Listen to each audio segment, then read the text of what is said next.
Welcome to the United States of America podcast, and we're broadcasting live from Alaska. Welcome, Anna. Yep, here I am in the flesh. In case anyone wants to know, yes, I am real. Last time I checked, we have a lot of people here in Alaska this year who've come to visit. Niti, one of them, and they all say the same thing. Oh, you're real. Well, he's real. She's real, God. Yes, I'm real, and I'm not a citizen, and I'm not a member of a democracy.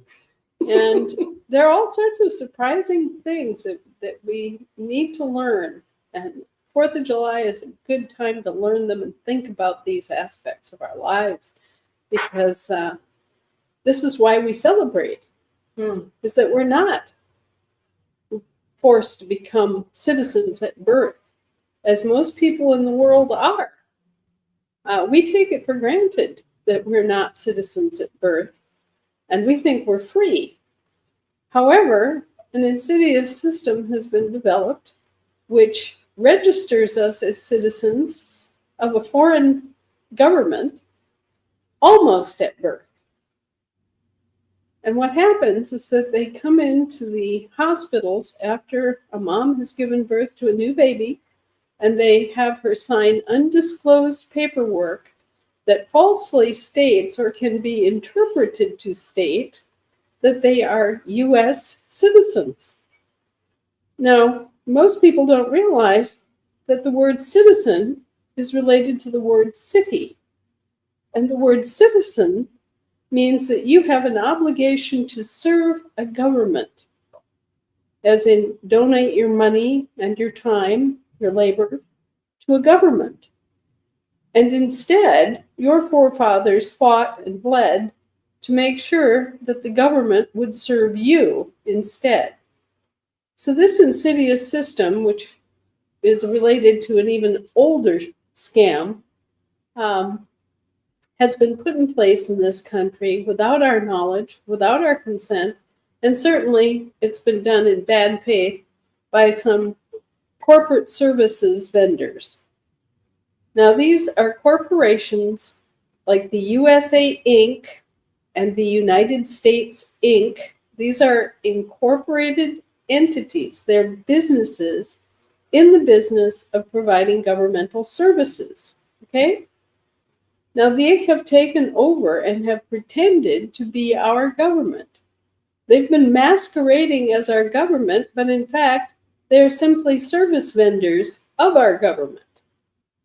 They're our employees, and they've been parading around and pretending to represent us and accessing our credit and spending our money and indebting us and blaming us for all of their warmongering and their adventurism and their ill-gotten activities all over this planet.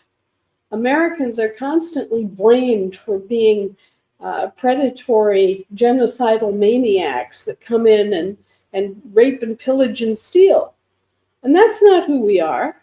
That may be who the Brits are, based on their own record, historically, but that's certainly not our nature. That's not our character. And that's not what America's about. So if you felt that things didn't quite match up, if you didn't feel free on April 15th of every year, if you felt like you were being harassed at some point, or that your freedom was not what it was cracked up to be, now you know why. And it's time to do something about it. Another point, you're not a part of any democracy. This country is not a democracy. What's a democracy is the Commonwealth of Puerto Rico. It's the British territorial, quote unquote, United States that's run as a democracy, not this country. Our country is supposed to have a republican form of government, which is not a republic. Listen to me carefully, a republican form of government. A lot of people don't pick up on this because they don't know Latin. But Republican is the feminine gender word, and it implies something quite different from a republic. Okay? A Republican form of government is best described as government around the kitchen table. It's where the communities come together and they decide things for their own best interest, and then they tell their employees what they want done. Instead, in a democracy, it's a 51% mandate, which they are required to have in order to take an action. So you will see that, number one, our government is focused on individuals and on families and communities, and their government is just grossly focused on getting a 51% mandate, which, ironically enough, despite all their protestations and all their statements about their lovely democracy, they never have a 51% mandate for anything. So not only are we not a democracy, but they aren't really a democracy either. The corporatocracy at work again, because they don't require anything as a corporation, right? As a private corporation, they're able to basically make any decision that they want. Like Trump is working, he's the president of the corporation that they get to name. Right. Yeah. This is what a lot of folks don't comprehend. And when you have our generals and our presidents bending the knee to the queen or the king. Right. It makes total sense once you realize that these presidents are presidents of governmental services corporations. They're not presidents of this country.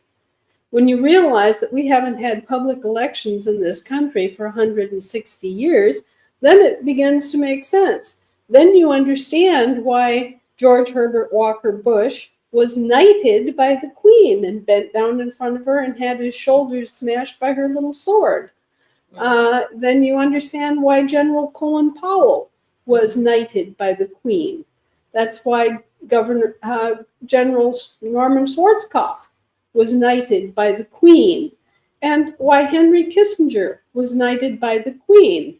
All these guys work for the British Crown and the British monarch.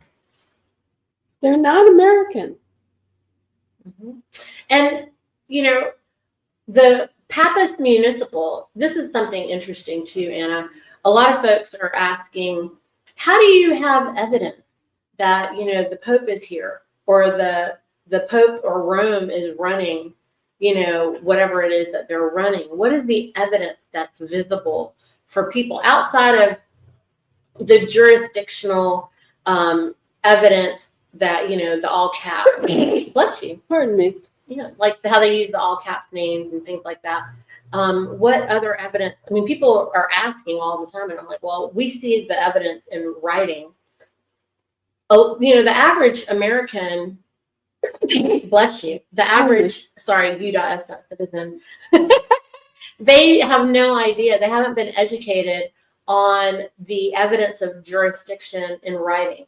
So they don't know, like, when things are upper and lowercase, that is a jurisdiction, or if it's in all caps, that's a different jurisdiction, or anything about, like, even the parse syntax and how they've encouraged everybody now to have these hyphenated names and things of that nature. Like, what does that do? How does that cause harm? I mean, it's causing harm, right? Well, it's a system of organization and categorization that was supposed to be used within and for corporations to get organized. It's not intended for living people.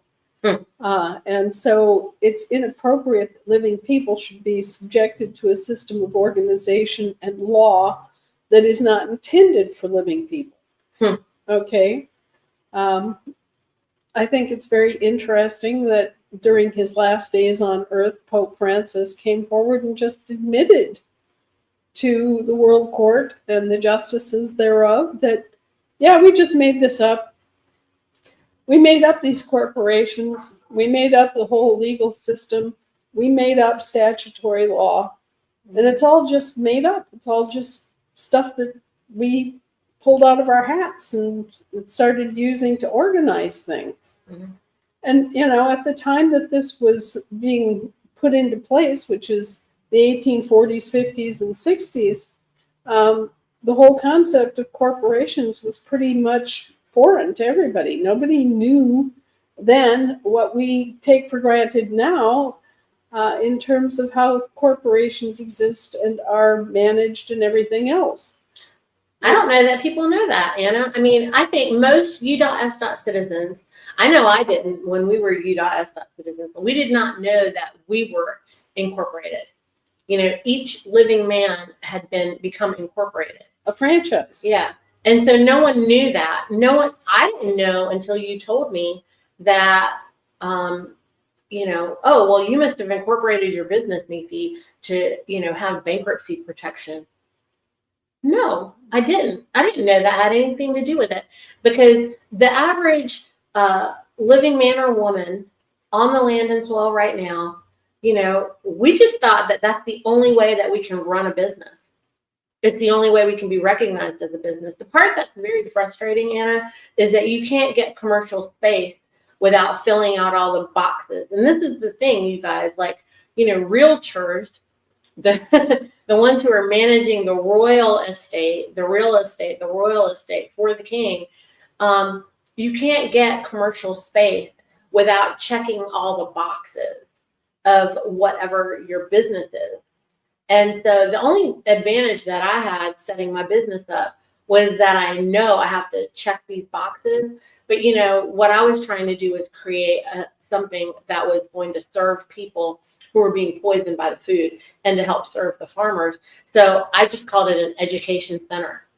And it was the only way I was able to get, commercial space. Otherwise, you can't get commercial space for farmers to bring regenerative, not poison food to market for real living men and women. Did you know that? No, I didn't. But I'm not surprised. Everything about that system has been based on fraud and entrapment. And entrapping more and more of us to serve them has been their entire game. But when the Pope came out and admitted that, yeah, we just made all this stuff up, it's totally fraudulent, then that threw all of it out the window. That basically is admitting, okay, yeah, we made this up. It's not valid. It's just something that we made up. Well, it's airy-fairy. It's air jurisdiction. It is also, how could they have made it up if they weren't creators, Anna? Right, exactly. And they did make it up. Now, there are very few things that actually operate as corporations. One of them is a natural trust. And a natural trust arises when, say, I hand my purse to Niti, and I say, Niti, give that to Rohit when you see him. Okay. Okay, this is a trust. I'm giving something of mine to her in trust, and giving her instructions as the trustee of my purse to give it to her husband when she sees him. Okay, so I've set some conditions. I've given her something of value that she's holding for me, right? And that's a trust. You have a donor, you have the trustee, and you have the receiver. And that is a natural relationship that has been basically codified and put into writing. And another one is the last will and testament. You're dead, right? You can no longer have any active force in the physical world, but you've left behind a set of instructions. And again, I could turn to Niti and say, Niti, if I die, or when I die, and if you're still alive, I want you to take charge of my minor children. I want you to take charge of my estate and sell my house and give the proceeds to the kids for their support during their minority and give them a college education. Anything left over, I want to go in support of my mother, who is elderly. You know, take care of your responsibilities. And in order to take care of your responsibilities after you die, right, you have to have a last will and testament, which is another form of trust.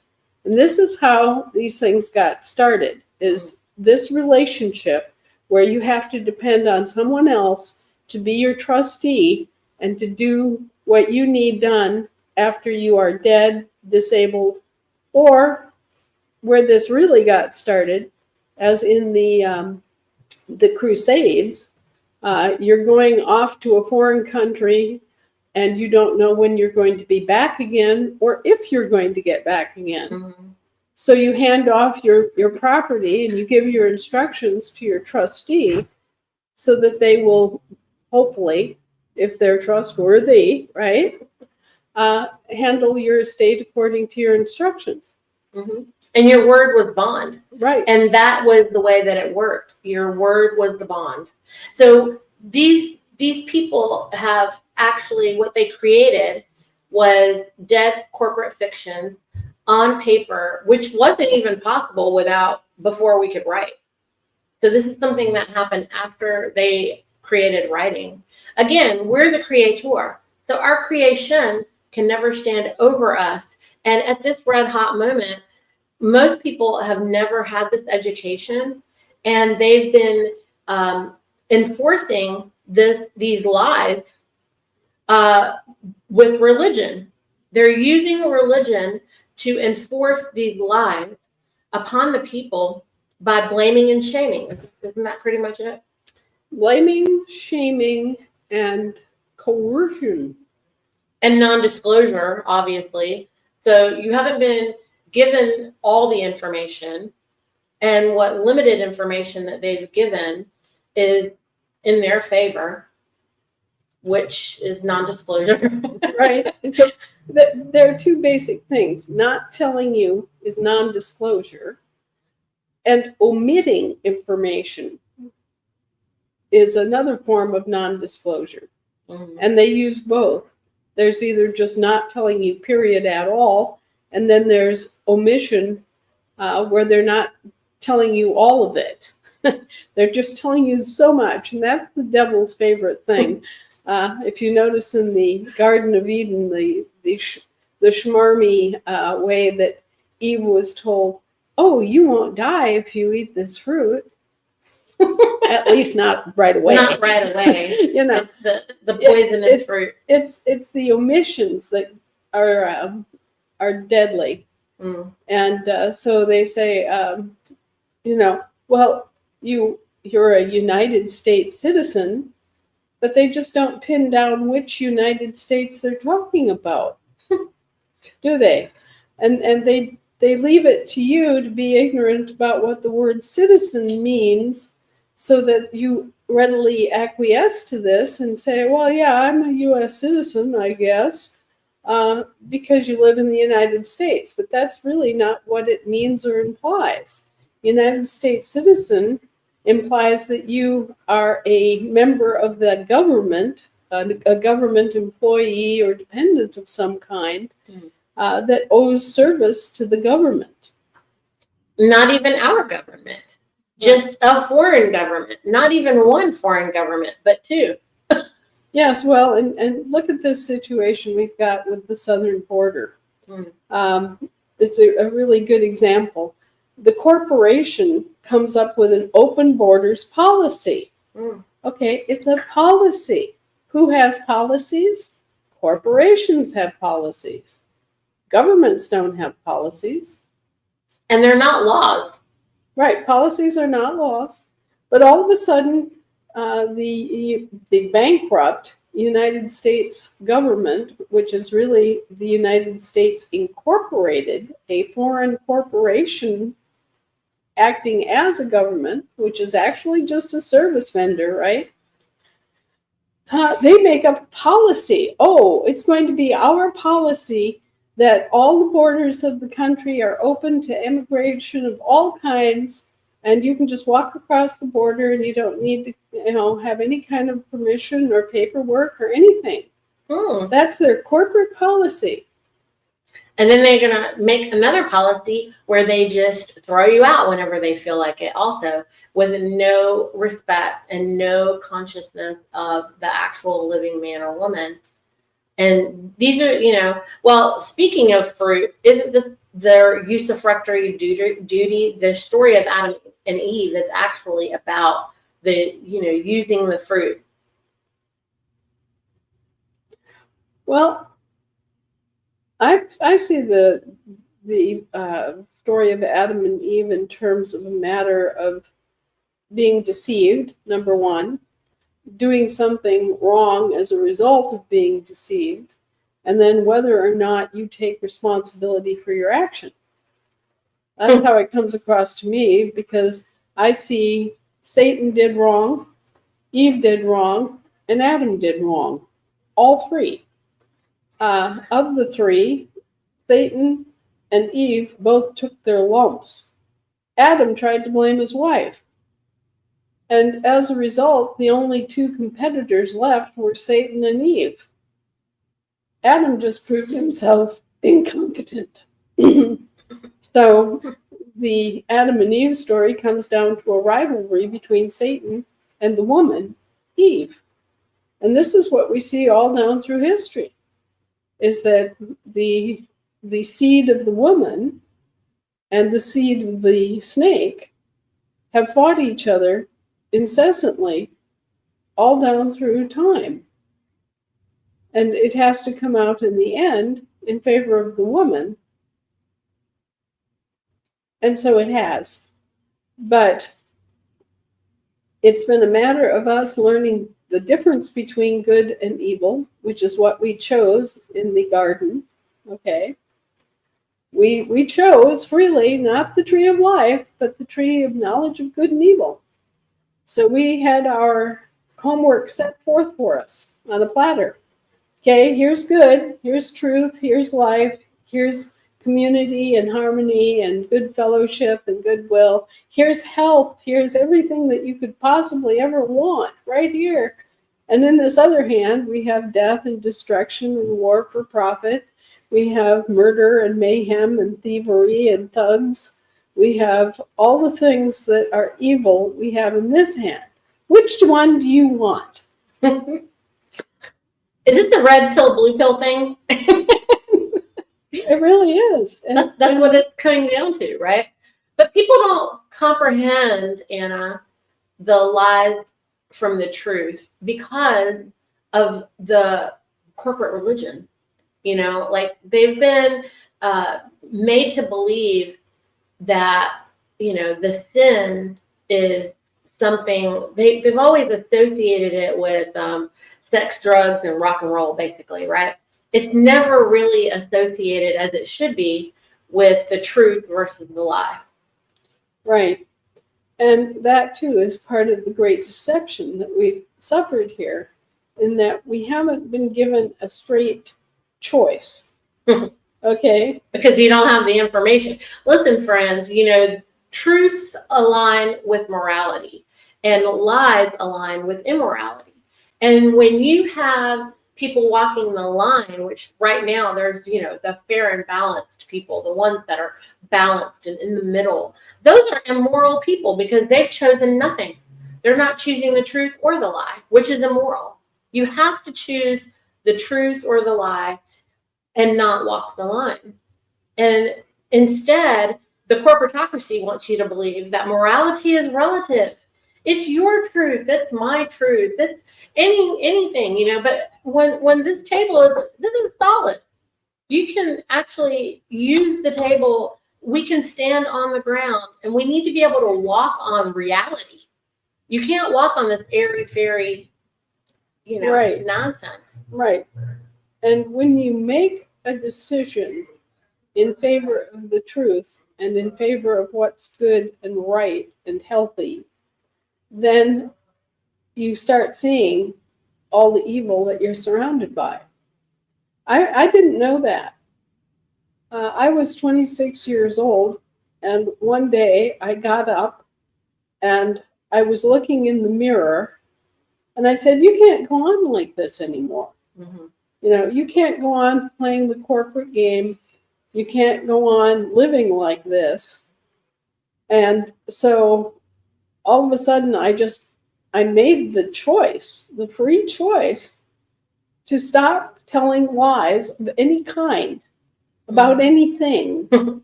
That, to just, if I knew it wasn't right or it wasn't true, I wasn't going there anymore. And so I made that choice. And after I made that choice, I noticed something really kind of unusual and unexpected. And that all of a sudden, by making that choice myself, I started seeing all of the lies surrounding me. I kind of woke up and went, well, that's not true. Mm-hmm. And that isn't true either. And before you know it, the entire web of deception that we live in became very apparent. And so I really encourage you to make that commitment yourselves and test out what I'm saying to you and see what happens, because this is how my husband and I and so many other people became, quote unquote, enlightened, at least about so much of the history and other things that have been obscured and misrepresented, and all the things that we've been lied to about by all these governmental service providers. Okay? Mm-hmm. Now, if you try this, you're going to be surprised, because you'll catch yourself lying about all sorts of little things. It'll be stupid stuff. It'll be minor things that you just don't even think about lying about. Politeness. Yeah. So this is the thing, like, what are the lies? The training that we've received is to be politically correct, which is a lie. Politics is a lie. It's theater, and politeness is a big lie. I remember when we were growing up, Anna, if somebody were, like, if I were to say to you, hey, can you come and hang out and have lunch with me today? And you said, no, thank you, then I have to just accept that. But, kids, and I'm like, but it'll be so much fun. You should come. And I remember my mom would be like, Niti, no, enough. Like, you're not supposed to press this issue, because now you're forced to have to answer. Right. And I might not like the answer, whatever that might be. Or you're forced to have to lie so you don't hurt my feelings, which when we were growing up, people just said, look, I like to eat my lunch alone or whatever. I'm not interested in having lunch with you. If you press them, Right. too far. And it wasn't that people would take that the wrong way. They would just go, oh yeah, I'm sorry, I shouldn't have, pushed you.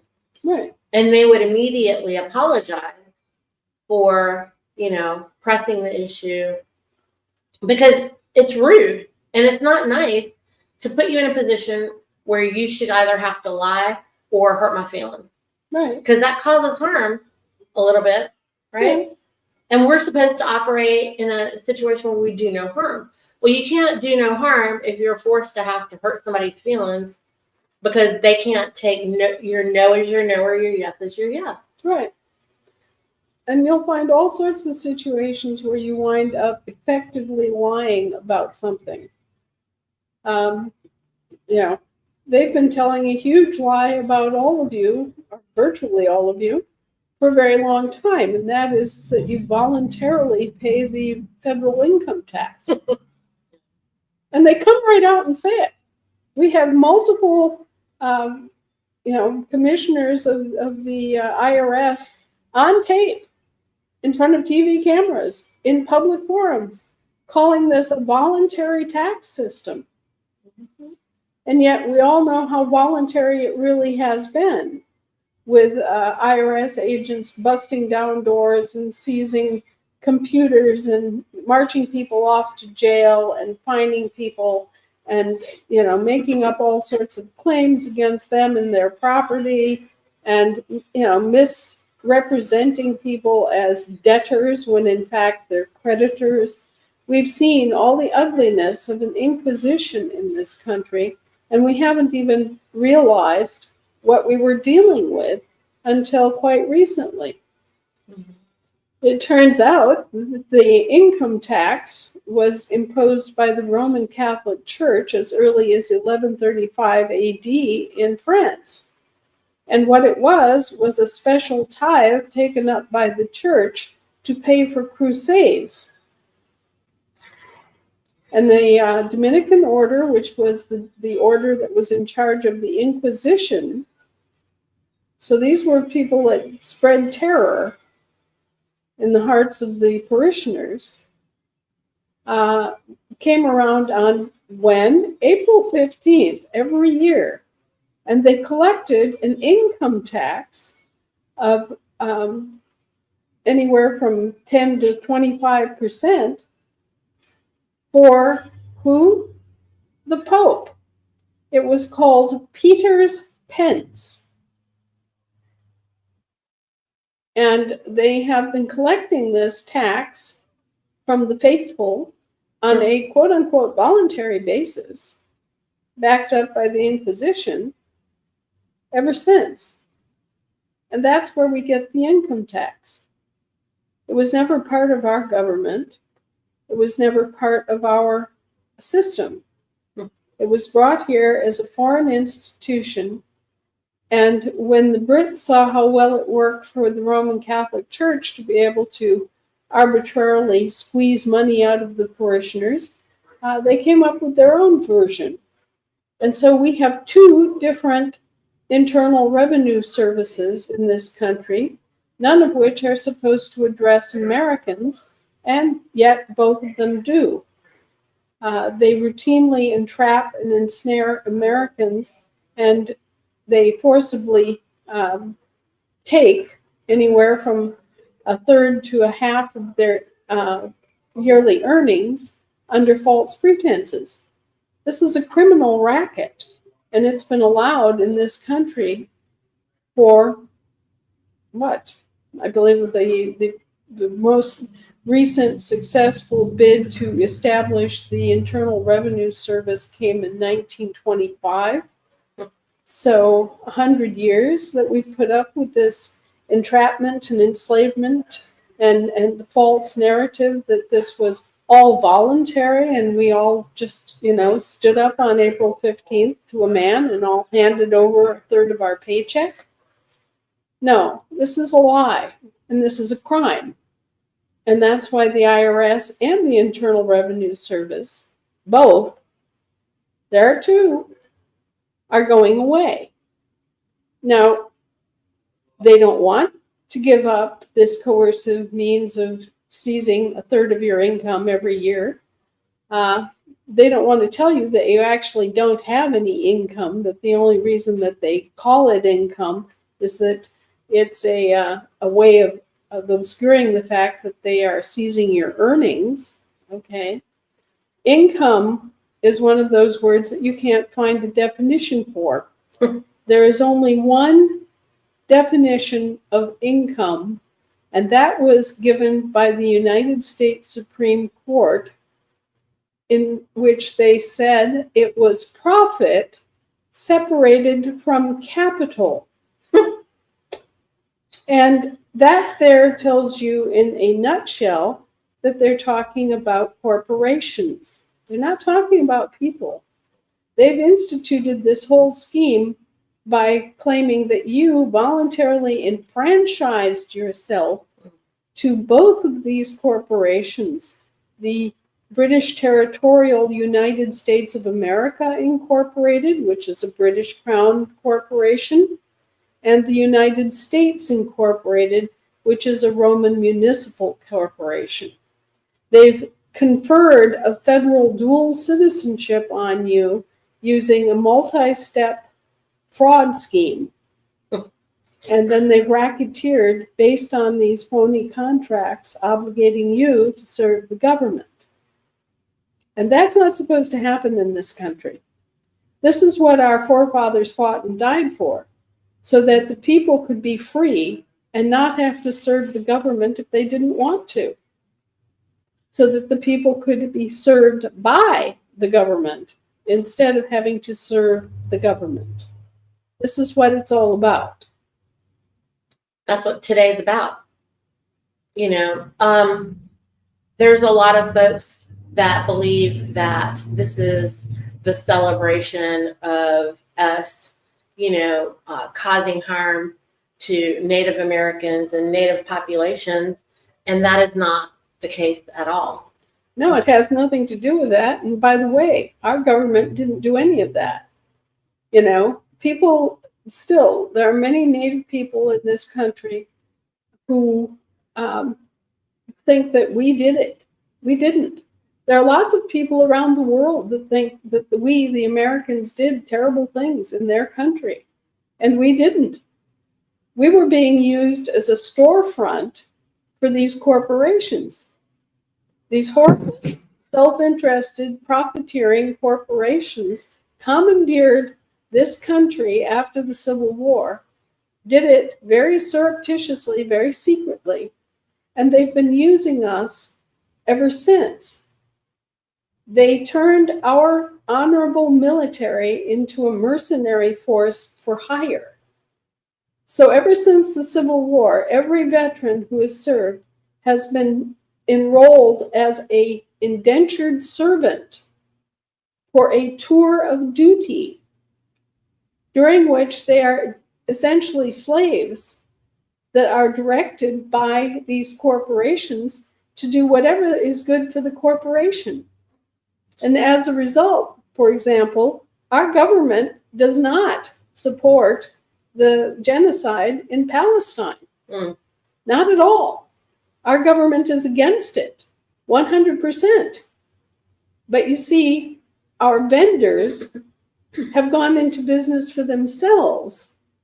And instead of raising their proper flag, which would be the British Crown flag, the British Crown Corporation flag, they've been using our Title IV flag and pretending it had something to do with defending us, which it doesn't.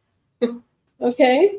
So they've just been a bunch of liars, pikers, and you know, users this entire time, and we have had to suffer the loss of our reputation and our money and our lives in surreptitious service to these entities that we didn't even realize existed, that were in here just wreaking havoc for us and for the rest of the world. Double crossing us, as is stated on their flag. These people are not nice people. The British Crown end of it has been pretty much authored by the Committee of 300, which are the heirs of the old British East India Company, and on the other side by the Roman Curia. The municipal corporation part of it was all authored by the Roman Curia.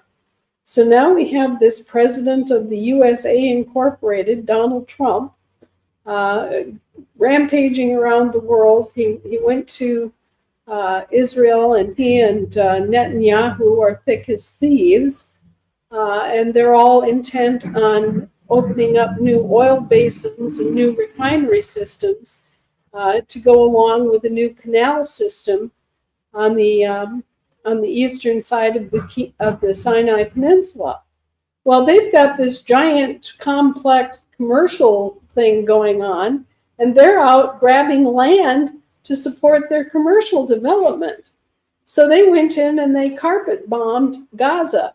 They not only carpet bombed it worse than the firebombing of Dresden, they went in and did it a second time, which never got reported in the media here in the United States.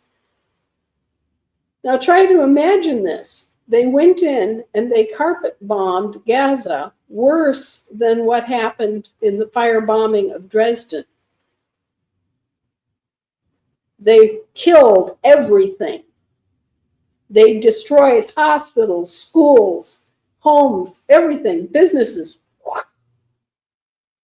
And then that wasn't good enough.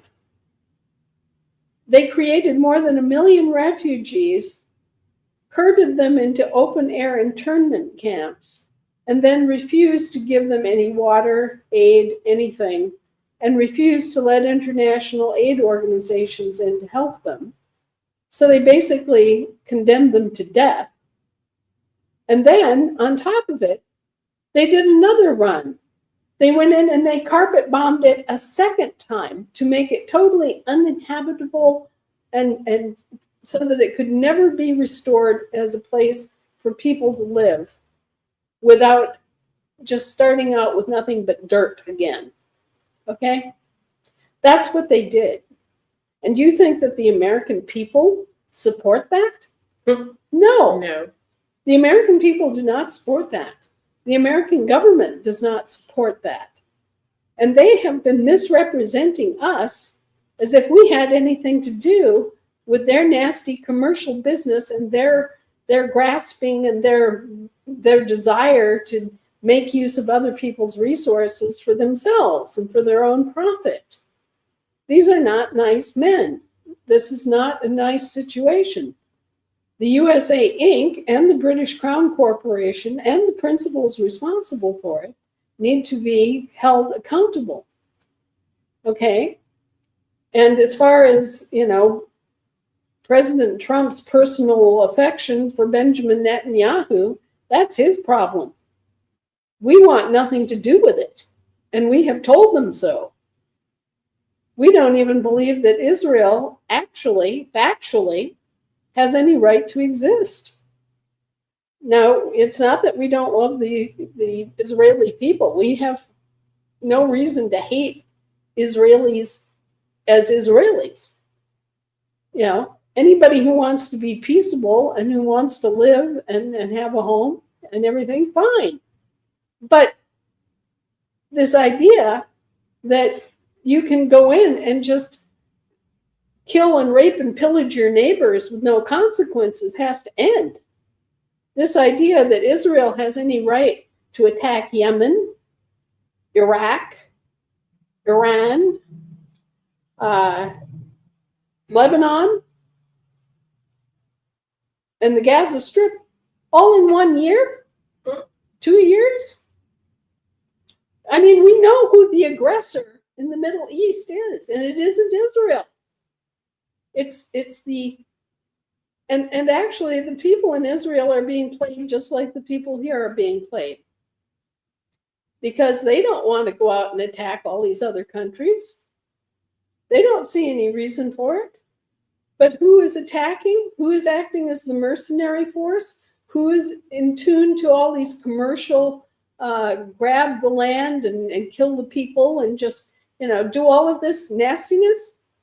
Oh, it's the State of Israel Incorporated, another corporate franchise of the USA Incorporated. And guess where the State of Israel Incorporated is headquartered? Kensington Palace. It's the Brits, I'm telling you, it's the Brits who are at the bottom of 9/10 of all of this, and yet they are operating as puppets of the Roman municipal government. And it's been this way since King Henry VIII. King Henry VIII was in trouble with the Pope, as everybody knows, because he was trying to divorce a second wife. And so the Pope said, no, you got one free divorce, that's it, you don't get to go on like this. And they had a big brouhaha and breakup, and the Pope basically excommunicated King Henry, and King Henry started a Protestant church, the Anglican Church, and made himself the head of it, a position that the monarch still holds. And so King Henry had his own church, and it was Protestant, and yet King Henry was under so much strife and struggle because of his actions that after a couple of years of struggling with a Roman Catholic interdiction, he went to Rome and he met with the Pope. And what came out of that was a quid pro quo, where the Pope got a 60% interest, and all of the non-Catholic souls that were baptized in the Anglican Church. And King Henry got a 40% split.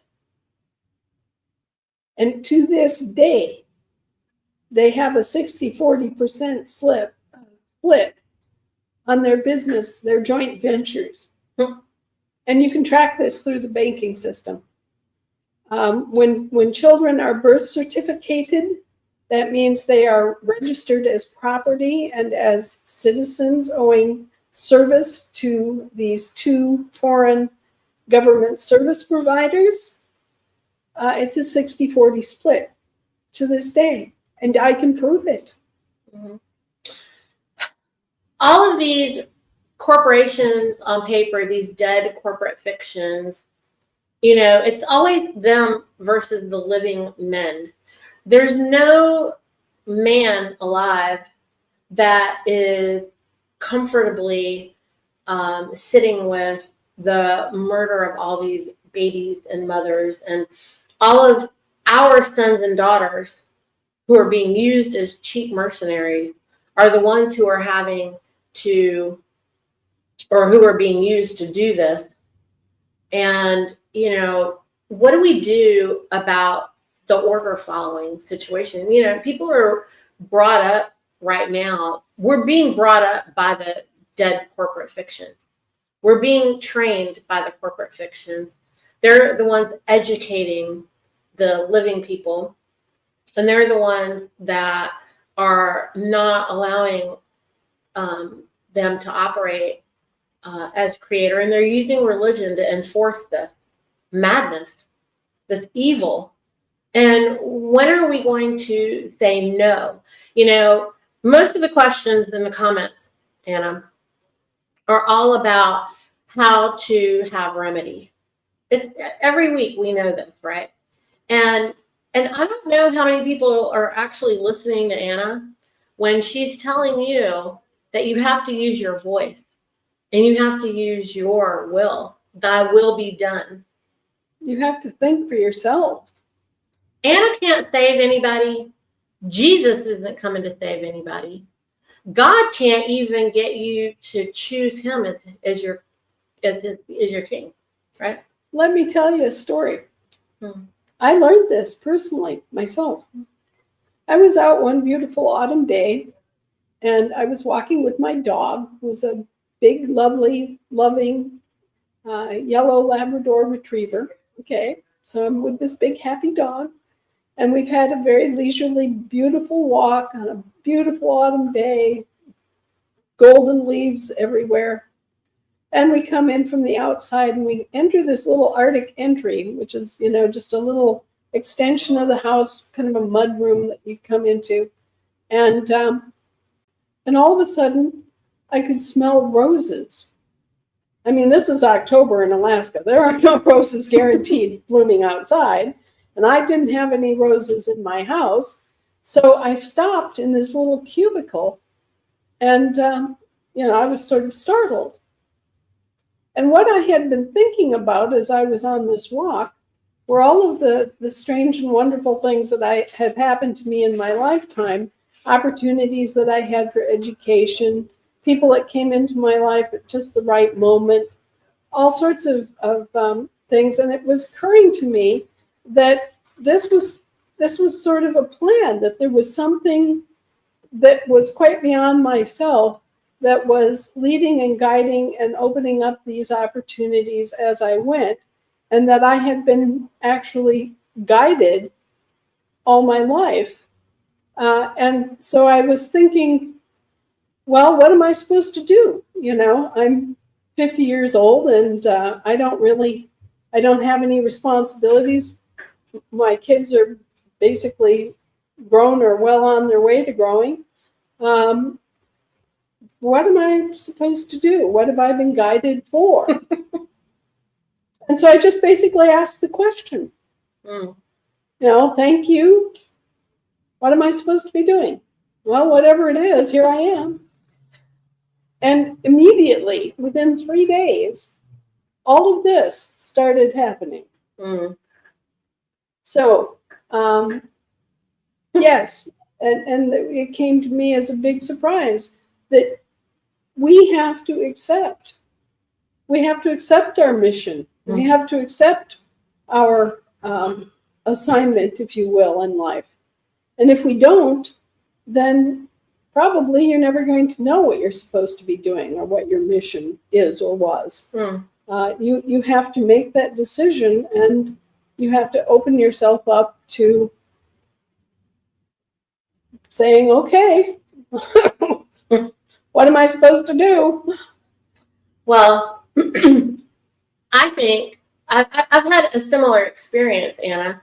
I remember thinking, when I was having babies, actually, Jonathan and I can't believe that I got my Prince Charming story and all these things, and it seemed like the only thing that was a struggle was, not having enough money or having a lot of resources to do the things that we needed to do.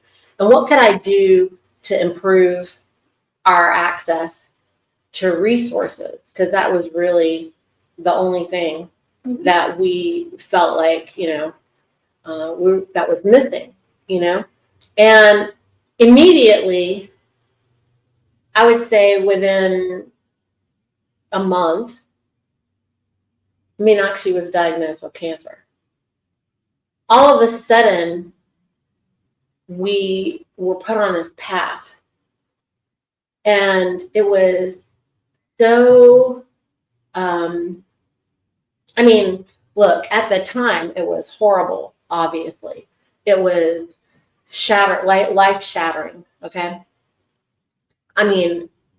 Clearly I felt shattered, as we were going through all of this. And then, our daughter, we did lose her, but not before she taught me so many truths. So many truths. And at the end of it, I had to take responsibility. If I wanted to move on, because I could really, every day I get to choose, Anna, and every day it's real easy for me to just land in a hole. I could be in a hole, be depressed, be upset, like consumed by all of the losses and all of the whatever. But dude, I have 2 surviving progeny. They don't deserve that. That's crazy. And also, death is a part of life. And I had to take responsibility. Like, what caused all this? Oh, it was my lack of knowledge. And me allowing other people to convince me that I needed them to make decisions about how I was to care for my progeny, for my babies that I, brought into this world. I bore them into this world, and I needed somebody else to tell me what to do about it. No, I didn't. And also, I was stupid, and I allowed myself to believe that lie. And it's easy to let go of your responsibilities. But with that, you let go of your rights. Yes. Everybody who's out there feeling like you want remedy, you're not going to get remedy without taking responsibility. So like when we declare, that means that we are taking on the onus of not causing harm either. And that requires us to stand and walk in whatever that's going to be. And fascinatingly, Anna, when I took responsibility, it was the most liberating thing I've ever done. And when I tell people that I was responsible and I won't make that mistake again, and whatever, everybody's like, you don't need to say that. You don't need to blame yourself and blah, blah, blah. Yeah, I do. Got to take responsibility. And for me, it really allows me to more powerfully walk forward versus, blaming God. Yeah, or blaming, my lack of knowledge. Oh, you can only know what you know. Yeah, okay, well, I'm not going to not know anything again.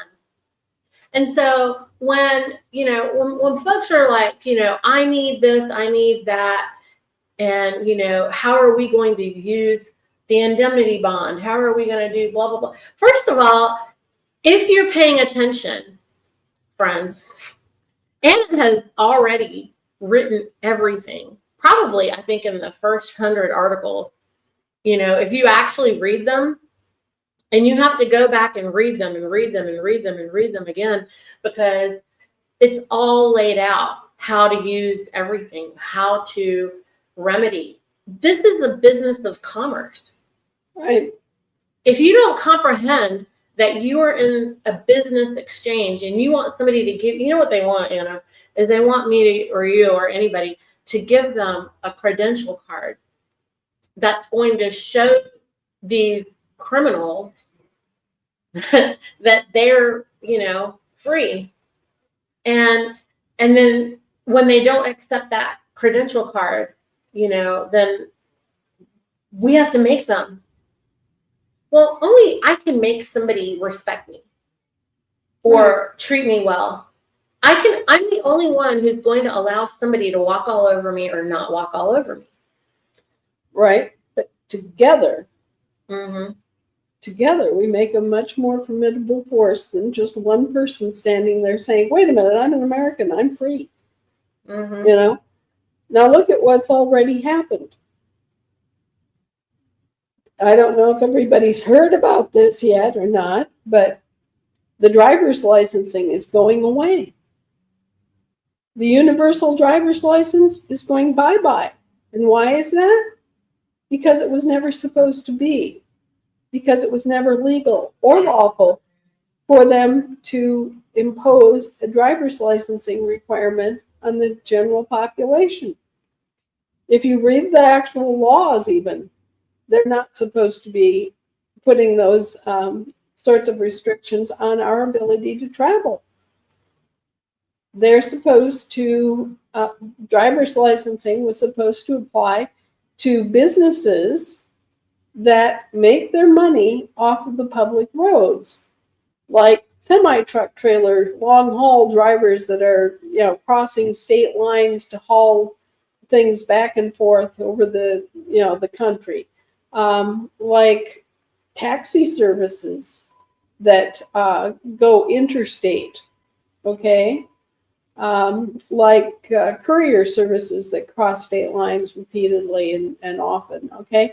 It's about interstate commerce. That is the only regulatory authority that they have that could ever account for their ability to place a tax or to place a licensure upon anybody's ability to travel in this country. Mm-hmm. So what they were really talking about when all these laws were passed was the business of commerce and how the roads were being used, a public resource, the roads, were being used for private profit. And so they started out with the CDLs, the commercial driver's licenses, and then they just arbitrarily added this whole other roster of driver's licenses on private people who were not engaged in interstate commerce, who were just going to the grocery store to visit their sister across town. And suddenly they have all these driver's licensing requirements and all of these other things that were just added on as an excuse for them to be able to pull you over and, read you the riot act and search your car. Identify you. Yeah, all this stuff. And it's bogus. Right. And so they're having to give up driver licensing and having to settle for driver education instead. Now, it's fair and it's right that people need to learn how to drive, or as we should say, properly convey themselves on the public roads, okay? But we can do that by having educational courses and having practical on-hands laboratories where people go out and they actually have to do the things and prove that they can parallel park and do all the other stuff. But once they get that little certificate that says they passed that course, that should be it. Mm-hmm. They should now be free to travel the public roads with no problem at all. I mean, having skills requires education, Anna. And we're not saying that people shouldn't be properly educated with skills, Right. You need to learn how to be an electrician. Right. You need to learn how to be a plumber. You need to know the craft of, carpentry or whatever it might be. And so we're not condoning, people go out and be electricians with no knowledge, no training. Right. Obviously that's crazy. But Meanwhile, that doesn't mean that it gives a third party, permission to profiteer Off on of them. our blood money. Right. Right. These are, traveling is an occupation of common right. It's something that you can do and should be able to do freely. Now, if you're going to use the public roads, you should be educated as to what the street signs mean and what the traffic lights mean and all the rest of it, obviously, for everybody's safety. But that doesn't mean that they can continue to license you as if you were doing something wrong. The very concept of licensing is giving somebody the permission to do something that's otherwise illegal. Well, knowing that that is the definition of licensing and licensure, and the very word license should be setting off some alarms in your head, because it's licentious, right? Whatever you're doing is licentious. It means that it's illegal to do it without this special permission. And think about this, marriage licensing. Since when did it become illegal to get married in this country? Illegal? Yes, when did it become illegal to get married in this country? And who do marriage licensing laws apply to? Well, it applies to plantation slaves that were freed after the Civil War. After we were usurped. Let's just be really clear about that. Yes, after our government was usurped, the British territorial government came in here and ran their own U.S. Congress, and they promulgated rules because they were afraid that the freed plantation slaves would, basically procreate like bunnies. They wouldn't be able to keep up with it, and they'd all be on the public dole. And so they made these marriage laws, and they're really infamous, and they're still, amazingly, they're still on the books. They're still profiting from this, and they're still creating this false narrative. Everybody who's been licensed to marry is now interpreted as a franchise of the corporation entering into a joint venture with the sponsoring state-of-state organization being a silent third partner. Again, with non-disclosure. Also, you are a slave. Right. Because you were married with a marriage license. Right. And so, Anna, I'm looking through all the questions. So I don't think a lot of folks know, like the New York Assembly is asking questions about, reconveying the land, like the sample from New York. Anna has already reconveyed all the land and soil, and it is all protected by the Federation. She's been doing her job. Her job has been taken care of, okay? Also, why are people who are declared, this is what I have a hard time with, Anna, is, if we've declared and we've done everything based on your teachings, if you're listening to Anna and you're seeking her teaching, the 928 has completely reconveyed us over and above and outside of their jurisdiction, and UCC holds you under them. Why is everybody still trying to do remedy as a slave? I think I can answer that. Please. It's because the only kind of courts we have are commercial courts or administrative courts, which are for dead corporate fiction. Both of which are for dead corporate fiction. Probate courts. Dead. To manage the dead man's estate. Dead. It's the kingdom of the dead that we're dealing with. The zombie apocalypse. But see, here we are, alive. So just showing, you can't appear in their courts because we're alive. Only dead people can be discussed in their court. So we can't even appear. And then folks, Anna, keep going into their courts. Well, Even Jesus said, don't enter their courts. here's the thing. Yeah, try to avoid going to their courts at all costs. Try to, if you need to correspond with the court, do it in writing. With the clerk, right? Right. Notice to agents is notice to principals. Notice to principals is notice to agents. Here's the part that they are trying so hard not to understand. Once you have declared yourself as an American and you've reconveyed your good name and everything, then you become the owner and controller of your own estate. Because you're alive still. Right.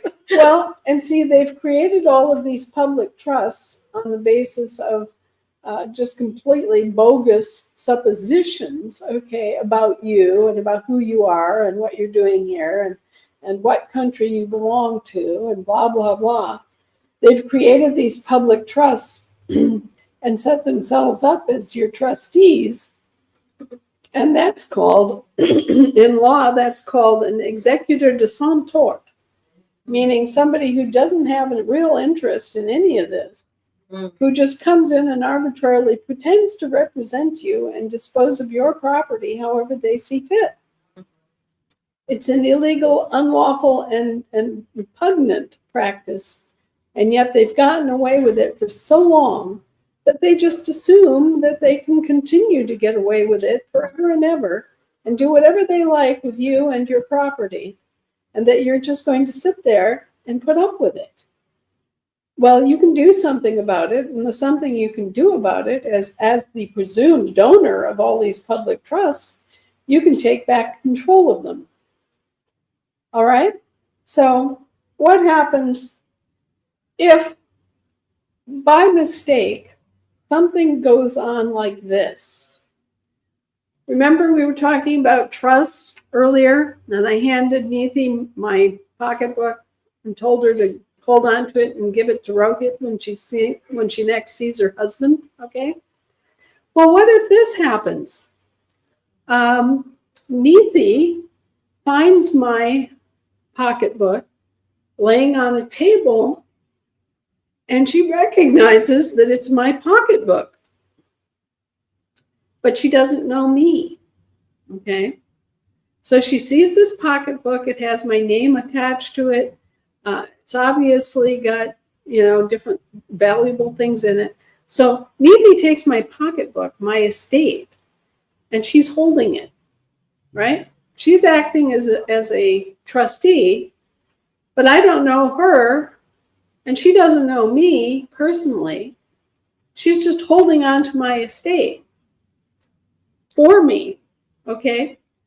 So time goes on. She looks at the contents of the pocketbook. There's a bunch of money in it.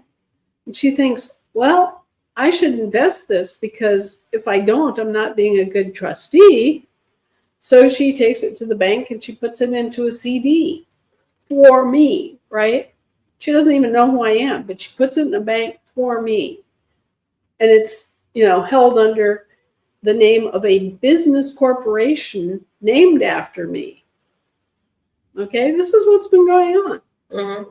Because I'd have to create the corporation because she's not here and I don't know her. So I just created it in her name, and then I'm managing it because I'm the signatory on it. Right. And this is what they've been doing. They've been pretending that they don't know us. Have you ever noticed how when you go into court, they don't recognize you? Have you ever noticed that otherwise they can always find you if it's tax time? Oh, you're going to get a dozen different mailings. If you're behind in anything on their books, you're going to get notice of it right away. But otherwise, they don't know who you are. And it's because they're acting as executors de sans tort. It's because they're bamboozling you. They're good on the bamboozling. And so what you do when you end this relationship with them and you declare that, oh, say, by the way, I'm an American and I'm still alive and I'm over here, and that's my property that you have in your care, Mhm. even though they're investing in things that benefit them instead of things that benefit me. Okay. I want my property back, and I'm the donor. Okay, so suddenly I get this back, and guess what else I get back? I get back the control of the accounts that they've been managing for me, right? Mhm. It's in my name, right? So it was my money, my assets that were used to make whatever profits were made. It wasn't their assets. Oh, and by the way, they used my money and my assets, my estate, to create credit for themselves. Okay? So they basically played a game like a credit card hacker. Mhm. They created these incorporated entities, these business entities, and they operated these business entities under our names, and they made profit off of these business entities. But they also generated credit off of our collateral. And guess what? There's another odd thought. The person whose assets were put at risk to generate the collateral also own the collateral, and they also own the interest generated from the collateral. So the asset owner not only owns the asset, they also own the profit coming off the asset, and they own all the collateral interest, all the credit that is being based on the asset. Mhm. So now they come forward and they say, hey, wait a minute. We did all this work for you. We invested all these assets for you. And we generated all this credit and made profit off the credit too. And we did this all in your name. And what do we say? We say, well, thank you very much. Bye. Look, that's the certificate of assumed name document. Right. See, they keep asking about the UCC one. How should we do this? How should we do that? We've already done it. Right. You provided them with the document. So if you haven't done a 928, friends, I don't understand why everybody doesn't do it. Well, some people don't need it, but if you don't have a business, you don't need it. But if, for example, but isn't your household a business? It could be. It could be. Here's the way I look at it. Mm-hmm. This is all phony anyway. Oh, because it's man's creation, and we just created it, and it's just like play. Like, this is the part that's so hard to believe, Anna. It's so simple. Actually, what it is first of all, you feel completely foolish not being able to just recognize this because it's so blatantly obvious, right? Yeah. And then you're just like, it can't be really fake because, people are dead and in jail and have lost their lives and there's so much harm that has been caused. Right. And that's the sad truth of it. Well, you have to remember, white collar thuggery is still thuggery. And and white and blue collar also isn't real. Also, they want the blue collars to be diminished because they're the ones who have the skills to do things. That's like the real work. That's like the real see it, feel it, touch it thing. They're the real creators. Yeah, right. And so here we are, and we're in this situation where our estates have been seized upon. Okay, that's the legal term, and it's in admiralty. They've been seized upon and salvaged for the estate interests of an unknown person. You're according to them, they don't know who you are. So it's up to you to tell them. And so you have to come forward in no uncertain terms, knowing who you are, knowing where you come from, knowing what nation you belong to, and knowing that this entire country is yours. Otherwise, they will steal it and they will commandeer it and they will make use of it however they see fit. and you will just be another colony of quote unquote Great Britain. All right? Now, we already had this argument with Britain once before. It resulted in 8 years of a long, bloody, and vicious war. And we were victorious.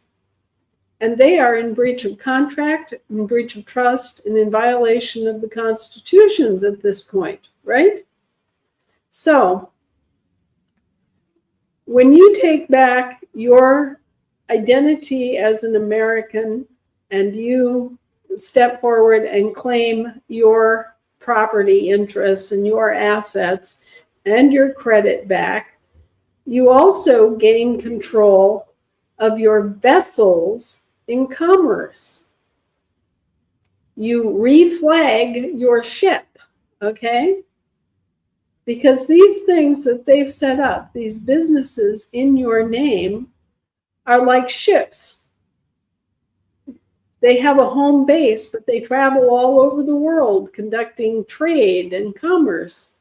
This is how they have a separate franchise here, but it should be an American franchise, not a British territorial franchise, not a Roman municipal franchise, but an American franchise. And we have all of the law in place to do that. We have American Admiralty law. We have American maritime law. We don't need the Brits to float a boat, okay? So when you recoup your standing as an American, all your stuff automatically is converted, and it comes under your control, not their control. And it comes under our law and under our law of the Admiralty, not their law of the Admiralty. So this is part of what people don't understand. They see the expatriation paperwork that is part of the 928s. And they see these names that look like their names, and they think that we're expatriating them. No, we're expatriating our property, our franchises, and we're putting them on the American side of the ledger instead of the British side of the ledger. Okay, we're moving our property, we're moving our vessel, we're reflagging our ships, we're expatriating from any presumption that we're British territorial citizens or Roman municipal citizens, and we're upending and coming home. We're bringing our boats with us. All right? So that's what's going on with the expatriation. The Expatriation Act was signed into law the day before they began this entire operation where they were going to claim us and quote unquote salvage us. So, this was put in place as our protection and remedy, without which they could not legalize what they were doing. Okay? So that law has to be on the books, and it still is. And we are still free to expatriate from their jurisdiction anytime we want to. And so most of us, taking a look at the advantages and disadvantages of operating our own operations and taking responsibility for our own lives, choose to be American, because the Americans have a lot of things going for them. All right? We don't want to be British territorials. We don't want to live under a system of colonialism in which our resources and our very lives are exploited for foreign interests. Okay?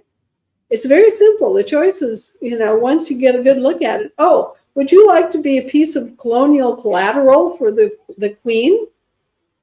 Yes or no? No, I don't think so.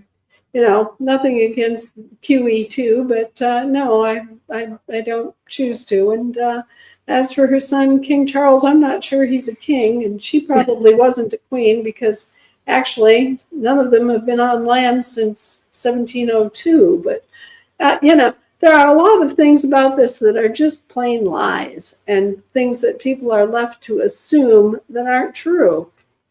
And that's one of the biggest problems that we have in this country is that we assume things and they're not true.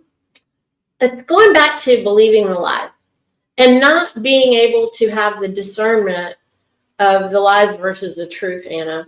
So we have a question. Michael Anthony Dowry Jr. Why all the smoke and mirrors on giving the people their estates that you claim you have? Well, I have them in that I have them on paper. I don't have them in my hand. Now, how do you get the estate in your hand? This is a good thing. Mm-hmm.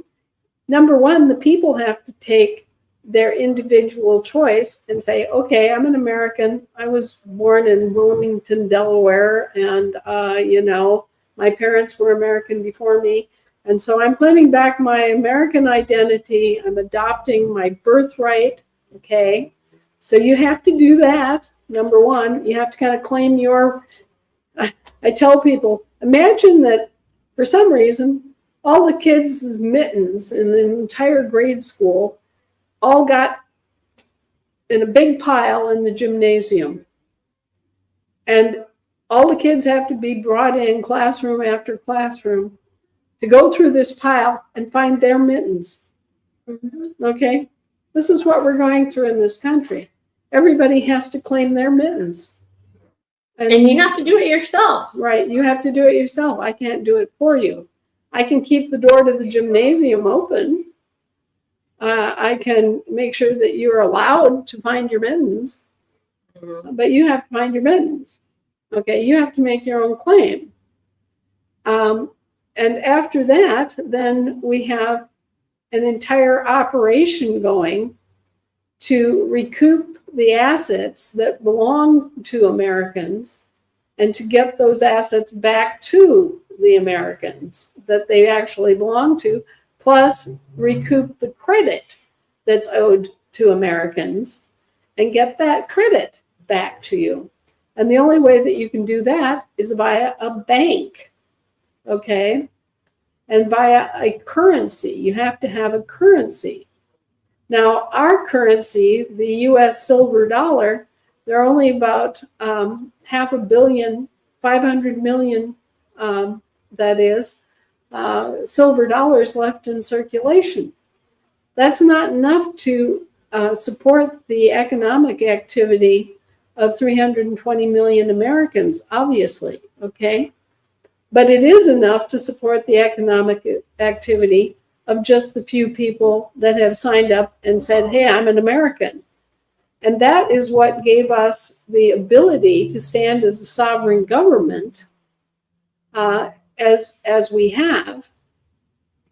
But then we had to declare a new currency that was capable of supporting the economic activity of far more activity by more Americans in order to keep opening up the doors so that people could come home. Well, so then we adopted the AFD, the American Federation dollar, as a gold standard. And then we retained the US silver dollar as a silver standard. All right. Well, we had to figure out all of this, and we had to do all this, and we had to bring it forward, and we had to announce it, and blah, blah, blah, blah, blah, blah, blah. So finally, we have our new currency, which is adequate for all of the people in America to have sufficient funds to operate their businesses. And then we also had to have a new banking system, because the banking system has colluded in all this stuff. The banking system has been rotten to the core for a long time. And you can't go back and fix evil. I mean, there's just too much evil endemic in the system itself to come in and say, oh, yeah, well, now everything's all right, and pat everybody on the head and pretend that we can go on with the kinds of things that were happening in the banking system. The entire SWIFT system, the SWIFT transfer system that they were using, was a system designed to bottleneck the flow of trade and commerce, okay? The Rockefellers did the same thing with banking that they did with oil. If you remember, Standard Oil was busted for a transfer monopoly on oil. And they basically were sitting up there in the command center saying whose oil could go to which refinery and how much and when. And they were using this ability to bottleneck and put some oil producers out of business in favor of other producers whose oil was allowed to flow freely. And they finally got brought to court and busted up. Standard Oil was busted up because of this, because of their transfer monopoly on oil. Well, what did J.D. Rockefeller, the progenitor, head, and top guru of Standard Oil, do? But he moved over to Europe and he got involved in establishing a transfer monopoly on money, which is known as the SWIFT system. And if anybody's had to use the SWIFT system, you realize that they manipulate it for exactly the same purposes that they manipulated the flow of oil. Only now they were, manipulating the flow of money. Well, obviously, we can't just walk in and take over a crooked system and leave it to the honor and integrity of the people running that system to keep it honest. And this is one of the things that I keep running into. And it's the mistake that our forefathers made too, is that I call it the siren song of monopoly. Everybody says, oh, well, monopolies are bad, but they don't really know why. And at the same time, they turn around and when they have the opportunity to monopolize something, they eagerly grab at it because they think, oh, here's the power. Here's where I have the power. I'm going to monopolize this. I'm going to have monopoly power over this. And but it's okay because I'm a good person and I wouldn't do anything wrong. Okay? No.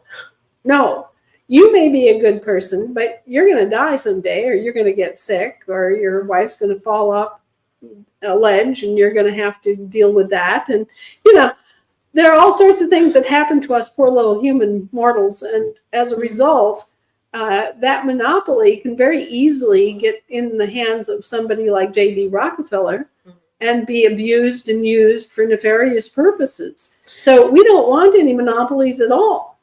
I don't think we want any of this. Like, the whole thing is, why can't we just go back, Anna, to, love your brother and do no harm? If we could do that, we wouldn't need all 80 million laws, statutes, and regulations. Right. So how do we unbind this? So one of the questions is, how do we reverse all the trust fraud? And this is going to be the last one because, look, y'all, we've been sitting here for 2 hours. And anyone who feels like you're not getting the answers that you've asked, we've discussed it. I encourage everyone to rewatch the video because it's been answered. And if it isn't in this conversation, we definitely have in the last, how many are there? 89, whatever, however many conversations. So we do answer all the things. What I know to be true is everybody's not ready always to receive the answer, and or they don't maybe like the answer, because, Well, it requires some work on their part. Well, number one, it requires some work and thought on their part and taking responsibility for their own stuff and their own lives. Okay. Imagine that. But number two, then there have been delays, our banking system. We started out thinking it was going to be just a bank to bank system. Mm-hmm. And on a larger scale. Yeah, we thought it was going to be a bank to bank system. Mm-hmm. And that we'd be able to just use some of the infrastructure that is in place already. Right. And invite participation and do it in kind of a community-oriented way. Mm-hmm. And then we got thrust into the position of having to be a retail facility and to be able to reach down to the level of individual consumers, which is on the entire earth. Yes, on the entire earth. And that was like an incredible, exponential, increase in work volume and function and everything. And that had to be worked through in terms of having satellites, having blockchain nodes, having all of the software, having everything set up separately. Okay. Has somebody else done that before? No. Okay, so just for the record. No, nobody else has actually set up a completely separate system for banking. In the history of the earth. So we went from being a bank-to-bank operation to being a bank-to-customer-to-bank operation. So not only the bank-to-bank functions, but then also all of the retail customer functions. Mm-hmm. And then, of course, there was the issue of the credit. You folks out there are owed a lot of prepaid credit, okay, because you were giving actual goods and services in exchange for IOUs, and your credit was being used for this. Mm-hmm. Well, who's on the back end of that credit? You are. So you're supposed to be getting prepaid credit that you've never received. That puts us in the position of having to do an entire credit operation to be able to return the prepaid credit to you. You see how the bank operations expanded and expanded and expanded? It went from basically a wholesale level to a retail level to a expansion into credit, which is a whole different realm from banking. Real banking, asset banking. And all of this is all part of your estate, because you have both physical assets like land and money and all the other things that you can think of that are yours that are physical, right? Plus you have credit. And in this case, prepaid credit, because you already used your assets, you already used your labor and your skills and your performances and your land and your gold and your silver and everything else as the asset-backed payment of all these IOUs that were floated on you. So you've got tons and tons of prepaid credit. And we, as a bank operation, had to be able to deliver both assets, meaning physical assets, and credit back to the source, the purported donors of all these public trusts. And that means you. And we had to provide the service. Now think about that. I mean, really think about that. Because look, I'm telling you right now that there's rumors that have been going around, Anna. Anna has never given anybody a ripcord date. Let me just make this really plain. She can't do that because when you're building something, then you don't know how long it's going to take. Right. Especially if it's never been done before, which it hasn't. It hasn't. No one's done this before. First of all, no one cared about any of us enough to do all of this. And I find it offensive for you, Anna, and for the Federation who does all this work, that the people with the boots on the ground can't really conceive the gravity of this work. And so I'm just going to say it.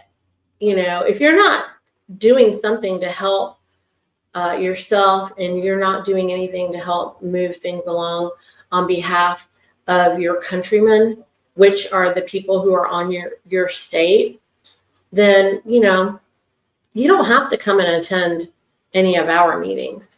And we don't need to really, we don't need to hear about that. But we are not going to let anything interfere with our mission to rescue everyone. I don't think people realize also, because there's a lot of folks on a lot of the assemblies, Anna, that think they get to choose who they're going to rescue. I think this is fascinating because, if you're in a cruise ship and you're in the water on the ocean and there's living men in the water, I'm not going to find out and do background checks on these people before I put them on the boat. I'm just going to fish them out. And, the danger of that is, yes, probably some of them are crazy people, murderers. They're probably deranged. Most people, when they fish them out of the water like that, they're deranged because they were almost dying. They were dying, right? They have And so there's a trauma involved. And so these people are deranged. And a lot of folks have been upset with me, Anna, because I use these words. But it's the truth, you know? Well, think about it. You've been basically stripped of your assets. Your credit has been stolen. You've been cast in the role of a debtor when you're actually a creditor. And this has been done to you by organizations that you think are your government. And then you wake up and you realize, oh my God. Mm-hmm. Okay, so it is a trauma. It's a trauma just to exist under the conditions that we've existed under. Right. But then it's another trauma when you wake up and you realize, oh, look at this. This is really evil. This is wrong. This is illegal. This is unlawful. This is completely wrong. Okay, so people are traumatized when you drag them aboard, right? They don't know where they're at. They know that they're on a boat, okay? That's about it. Mm-hmm. And we have the responsibility as the quote unquote rescuers to get them the help they need as fast as we possibly can. Mm-hmm. Nourish them, Versus dry them, educate clothe them, everything. And at the same time, you have people on these assemblies that are like, well, we're not going to create another nanny state and A, B, C, D, E, F, G. Listen, no, we're not. But, like that basic thing that you have to do to make sure that these people live and don't die, you didn't fish them out of the water for them not to live. We have to make every honest effort, right? Well, and we're very fortunate that we have a government and we have our law established. Mm-hmm. Our forefathers were able to get that much done before it was all commandeered by the evil British government. And I'm not saying that the British people are evil, okay? Mm-mm. I'm saying that their government is evil. We're not talking about the living men and women. We're talking about the dead corporate fictions. And yeah, there are these people that are behind all this creation. There actually is evil involved. And this is a spiritual war between good and evil. And you've heard about it. But, until you actually get involved and solve, listen, and nobody's coming to save anybody. When we're calling it a rescue mission, we're trying to fish people up out of the water. You still have to have a desire to want to live. Right. You have to want something better. You have to realize that you're not free and that you're owed your freedom. Mm-hmm. You have to realize that you're wealthy and that you're not a debtor. And you have to stand up for yourself and stand up for your rights in terms of getting your claim in place and, helping those who are doing this work. Because, imagine all of the work that we've had to do, quite apart from fending off all the doubters and all the people that were trying to cause trouble for us while we're doing it. Okay. Throwing arrows, rocks. Yes. And so, we've carried forward and we've done it all. And, just ask yourself, when's the last time any institution showed up and offered to give you prepaid credit on a credit card that you could spend? Never. Who showed up and said, oh, by the way, you're owed a bunch of gold back. Here's your account. Who's ever said, hey, Anna, I found your purse. Right. I found it. Right. I held it for you. Here it is. Oh, you're Anna. I see it. I recognize the picture in the purse. That's you. Right. No one, look, obviously there are people out there that are incredible that have done this. And they're all the living people that do that. Right. It's not the dead corporations that ever do that. Right. Okay. You don't have any ABCD company coming and saying, hey, we found your stuff. No, they're taking advantage of your stuff. Mm-hmm. They're marking you off as missing, lost at sea. Mm-hmm. presumed lost. And then there's stonewalling and saying, oh no, you couldn't possibly be that person. Mm-hmm. Okay, so all of this is just nothing but racketeering and criminality. Mm-hmm. And it's criminality in a specific sector of the law, maritime and admiralty. Okay, Mm-hmm. and the only courts that you have are commercial courts. You Right. got two kinds of For commercial dead courts. For dead people. You've got two kinds of commercial courts Mm-hmm. and administrative courts, and that's it. Mm-hmm. Okay, so And they're not going away. no, they're not going away. But we have our people courts, and we are responsible for raising our courts and enforcing our law for people. Mm-hmm. And we can do it. It's not rocket science. Listen, Anna, everybody wants to know what the great news is. And the great news, you guys, is look, Anna's real. She's alive. I can she's real. Yeah, I'm not a figment of your imagination. No, she's not a figment of your imagination. Um, There was a press release by the St. Crown Exchange. Yeah. That the gold's been audited. It's somewhere. Where is it? We're not gonna tell you. Why does anybody need to tell anybody? I think it's fascinating that everybody wants to know where is it. And I mean, there's a press release that says that it has been inventoried. yeah. These are by the people that you're already considering the ones who have the power. Right, and we've already been able to recoup $3 trillion in gold. But that's just the tip of the iceberg. That's just a tiny amount compared to what's owed to us. Mm-hmm. And it's a tiny amount compared to the credit. You are owed even more prepaid credit than you're owed gold. Mm-hmm. Okay, so you are the creditors. You are the rightful owners. This whole scheme is being dismantled. Mm-hmm. It's being recognized for what it is worldwide, and the wheels are in motion. Mm-hmm. Okay, That's the good news. yes. The good news is that there's living men and women like Anna who have been working on this for years.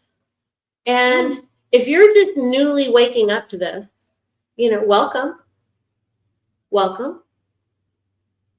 Yes, the bank has been underway since 2007. Mm-hmm. Okay, so it wasn't something that we just woke up one morning and poof, it's there. It started out, as I said, as a bank-to-bank operation. Then it had to expand from that to bank to retail customer to bank. Mm-hmm. And then it had to expand into the whole issue of credit, because your credit has to be returned to you too. Okay, Anna, so when I get my money, then all my problems will go away, right? No, you're still going to have to rule your life. You're still going to have to take care of your own health. You're still going to have to make all the decisions about your education and your kids' education. You're going to have to run your damn government. If we don't do that, what's going to happen?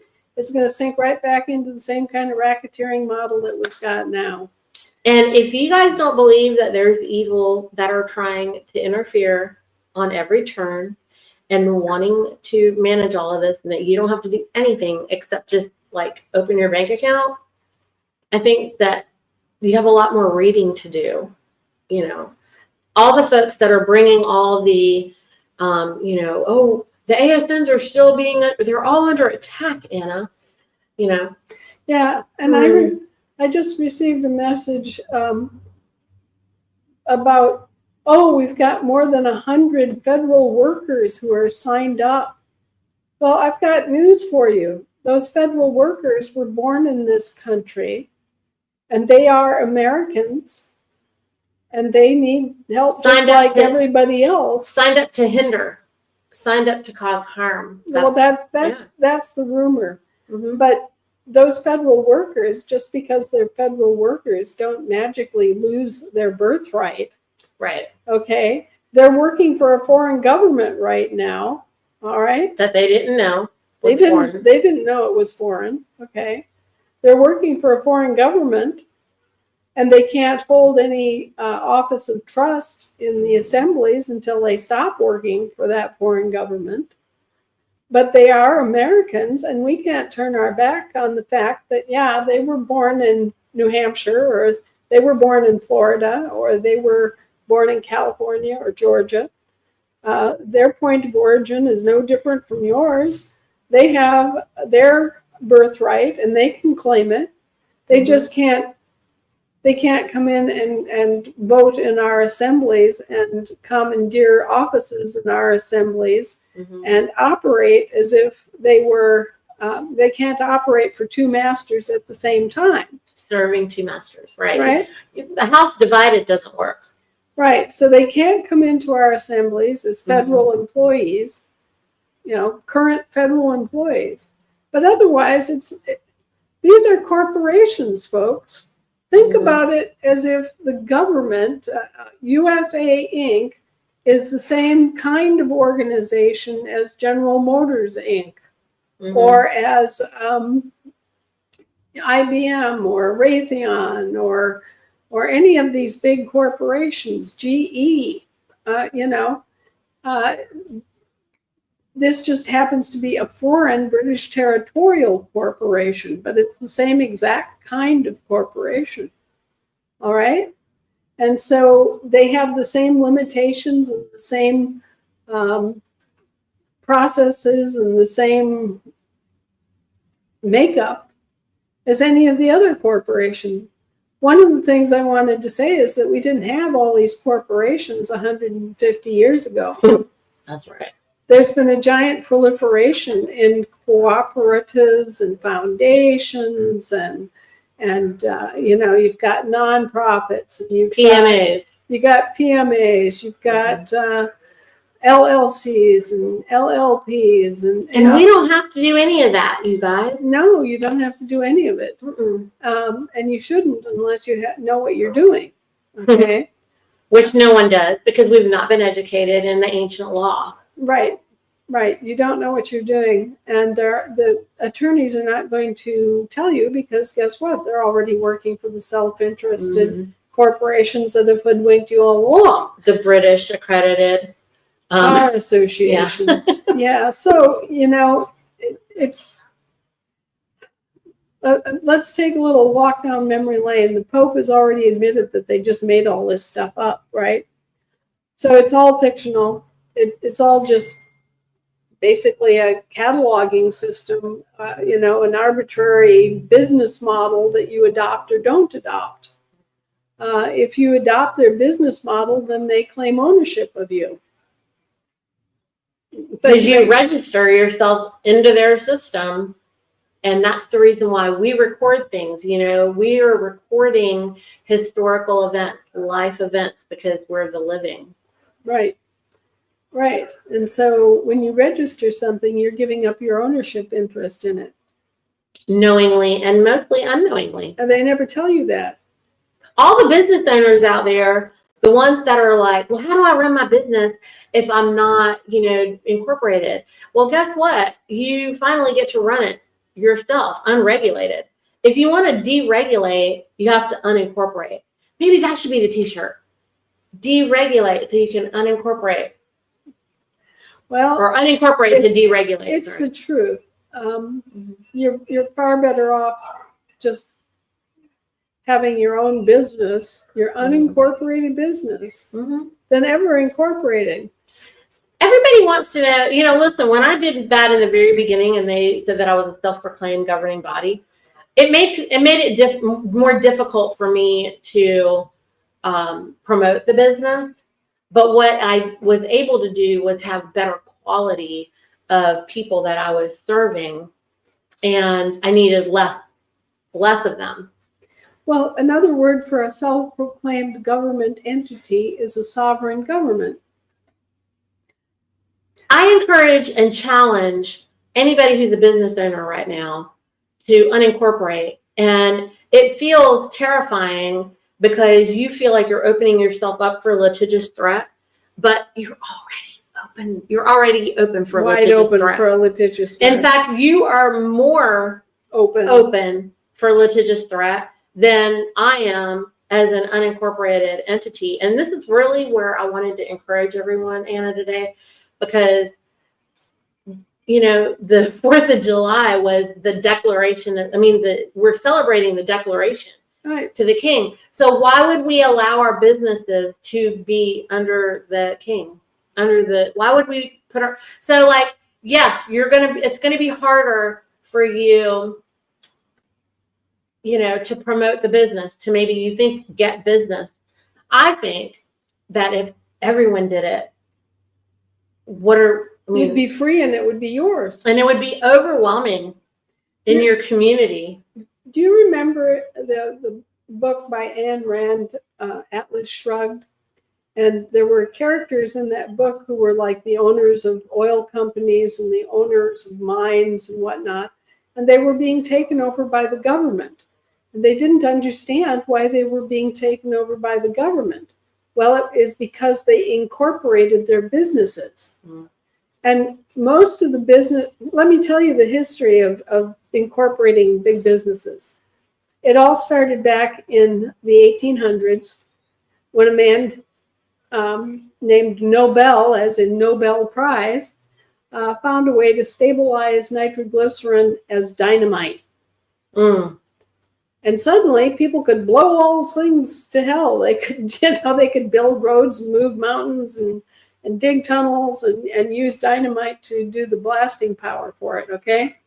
But this also brought about lots of liability for the dynamite manufacturers, because what happens when somebody goes out with a stick of dynamite and blows something up that they shouldn't, or something fails and there's a huge accident, right?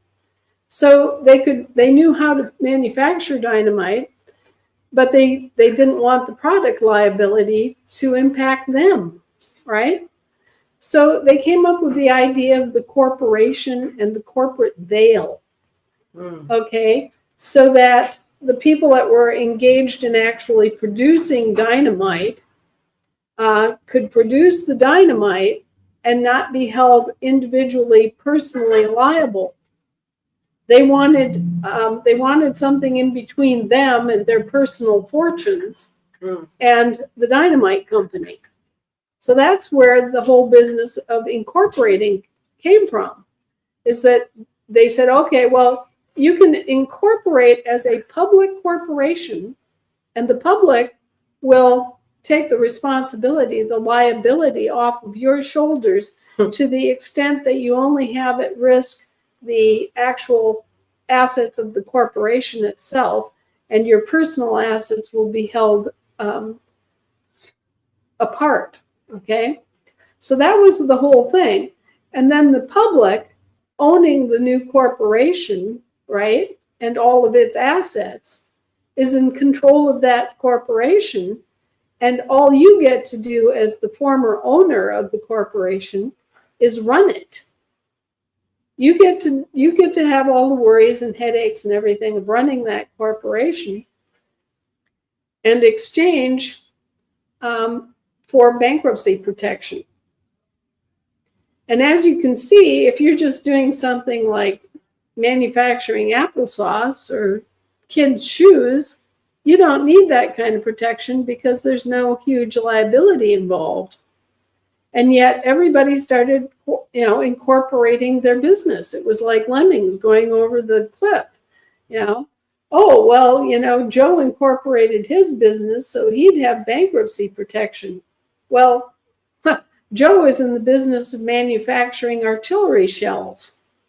Maybe Joe needs some bankruptcy protection for his business, and maybe it was worth it to him to give up his business to the public and come under public regulation, right? So that he could have bankruptcy protection for his own private fortune. But for Joe Average, making shoelaces and toothpicks and things of that nature, baking bread, you don't need to be incorporated. You don't need bankruptcy protection. You don't need to be a public corporation owned by the state of Alaska, for example. You don't need to be a public corporation owned by the USA Inc.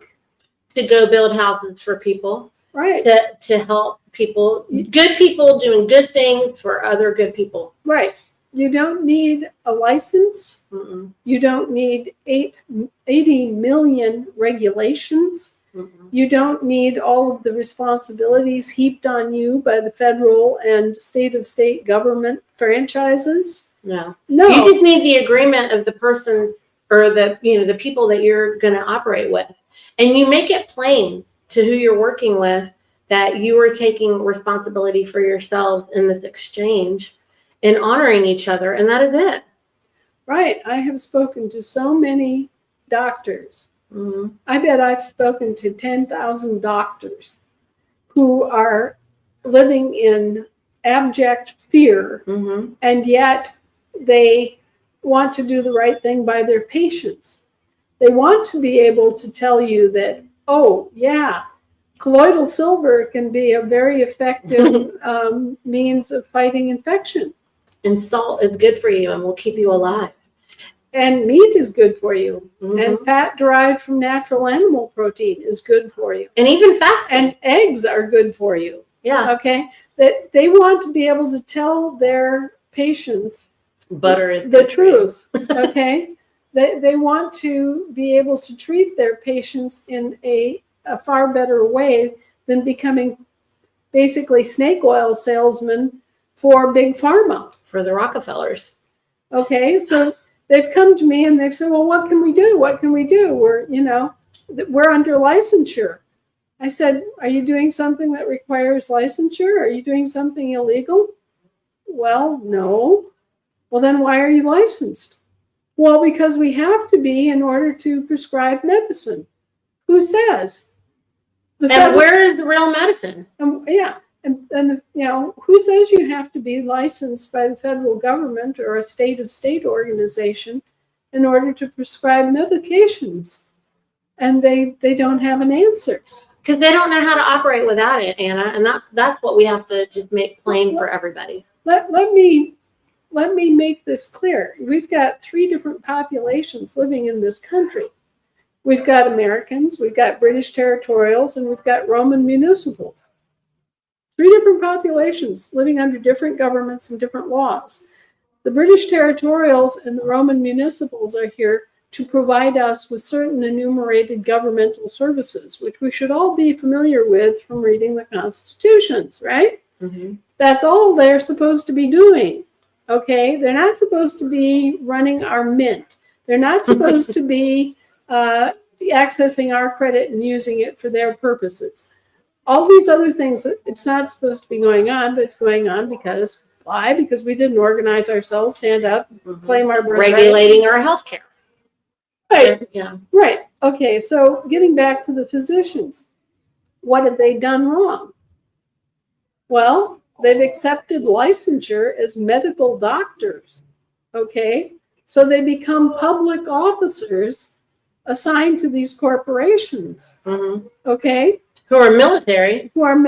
This is how Hawkeye and Beach and all the rest of the guys in MASH were conscripted legally. And they noticed you, that you're part of the military. Right. It's called the Uniform Officer Code. UCC. Okay. The Uniform Officer Code is in Federal Code Title 8, 11, and 31. And it explains that they have, here's another oxymoron, a civilian military. And everybody who's a registered anything is part of that civilian military. And as a result of being part of the civilian military, you get to treat military personnel and their dependents. But how many of you are treating military personnel and dependents? Or treating anybody, even yourself. Okay, here's the thing. They can license you to treat their people, their population, but they only make up about 12% of the population. So here's your druthers. Do you want to be able to treat your patients according to the latest and greatest and best? And do you want to have access for your patients And do you want to have freedom to recommend to them what seems to you to be the very best application of your education and knowledge? Or do you want to be in a position where you're a snake oil salesman for Big Pharma and forced to promote certain things like white sales? I mean, you're already seeing it in your offices where you get the flyers and you get the drug pushers coming to your offices and offering commissions on how much of this you peddled this month. I mean, last year it was Seroquel and pushing that to aged patients, even though it isn't supposed to be given to anyone over the age of 65. This year it's what is it? This year they're trying to push gabapentin. They're trying to get everybody to use gabapentin. And all of this stuff is being pushed as a commercial operation by people who've been conscripted without their knowledge or their consent as a uniformed officer, right? And they're being told, you either do what we say and you answer all our questions and you do all our regulations and you report on our surveillance operations to us, blah, blah, blah, blah, blah, or we're going to pull your license. Well, guess what? Unless you're actually working for a federal institution like a VA hospital, you should tell them to take their license and shove it. Because the practice of medicine, like the practice of law, is an occupation of common right, and they have no right to license you at all. You're an American, and you can stand under American law, and you can have your own practice, and you can have your own conscience, and you do not have to serve them. You do not have to be a U.S. citizen of any kind. You are just well and fine being an American national. So let's just briefly loop that around to something else that came up this week, and that is the border crisis and all the people that have come into the country without any kind of documentation or permission or anything, just landed here, okay?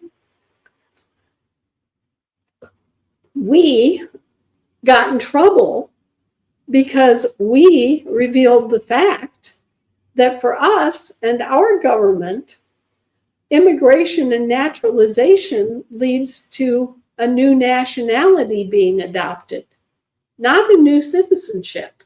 And all this furor about, ending birthright citizenship.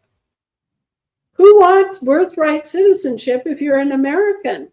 You don't want birthright citizenship.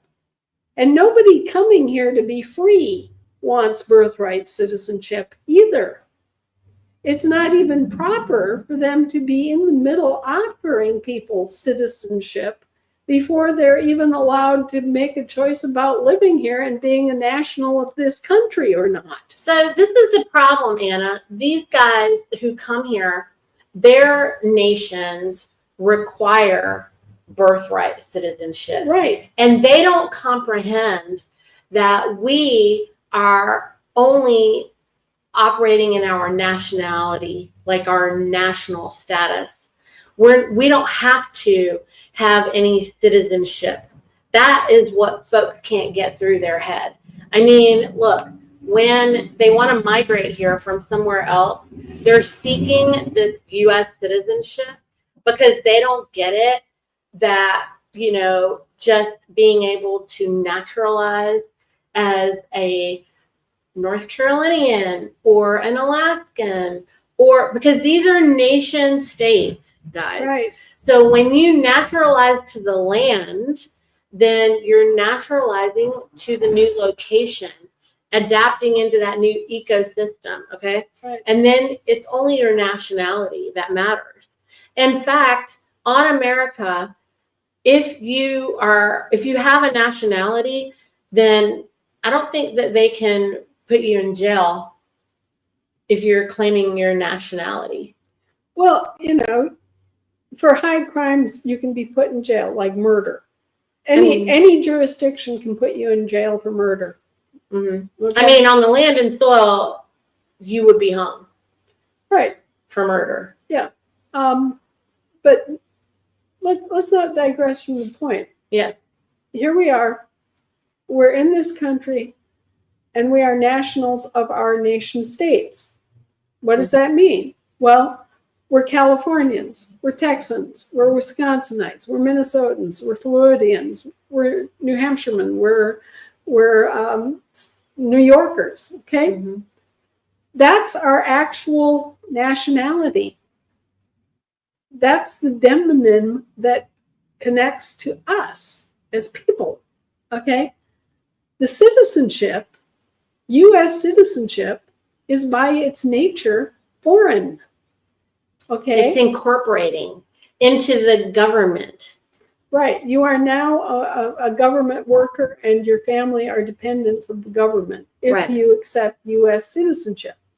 So most people, if you think about it as ports of entry, most people now enter this country through U.S. citizenship. Mm-hmm. Okay, they come here, they undergo a course of education, they improve their language skills to a point where they can get along, and then they're all herded into a big office, and they raise their right hand and they swear allegiance to the U.S. Mm-hmm. Okay, but they're swearing allegiance to a corporation. Mm-hmm. And to a foreign government, foreign to this country, okay? So they're sort of like in a foyer. They're like in an entryway, an Arctic entryway, say, where they're not any longer a part of their old country, but they're not really a part of the new country either. They're in this servitude to these foreign corporations status. On the ship. On the ship. And you can come ashore and you can look around and decide where you want to live. And you can stay there for a year and a day. And then you can raise your hand and say, yeah, I want to be a Californian.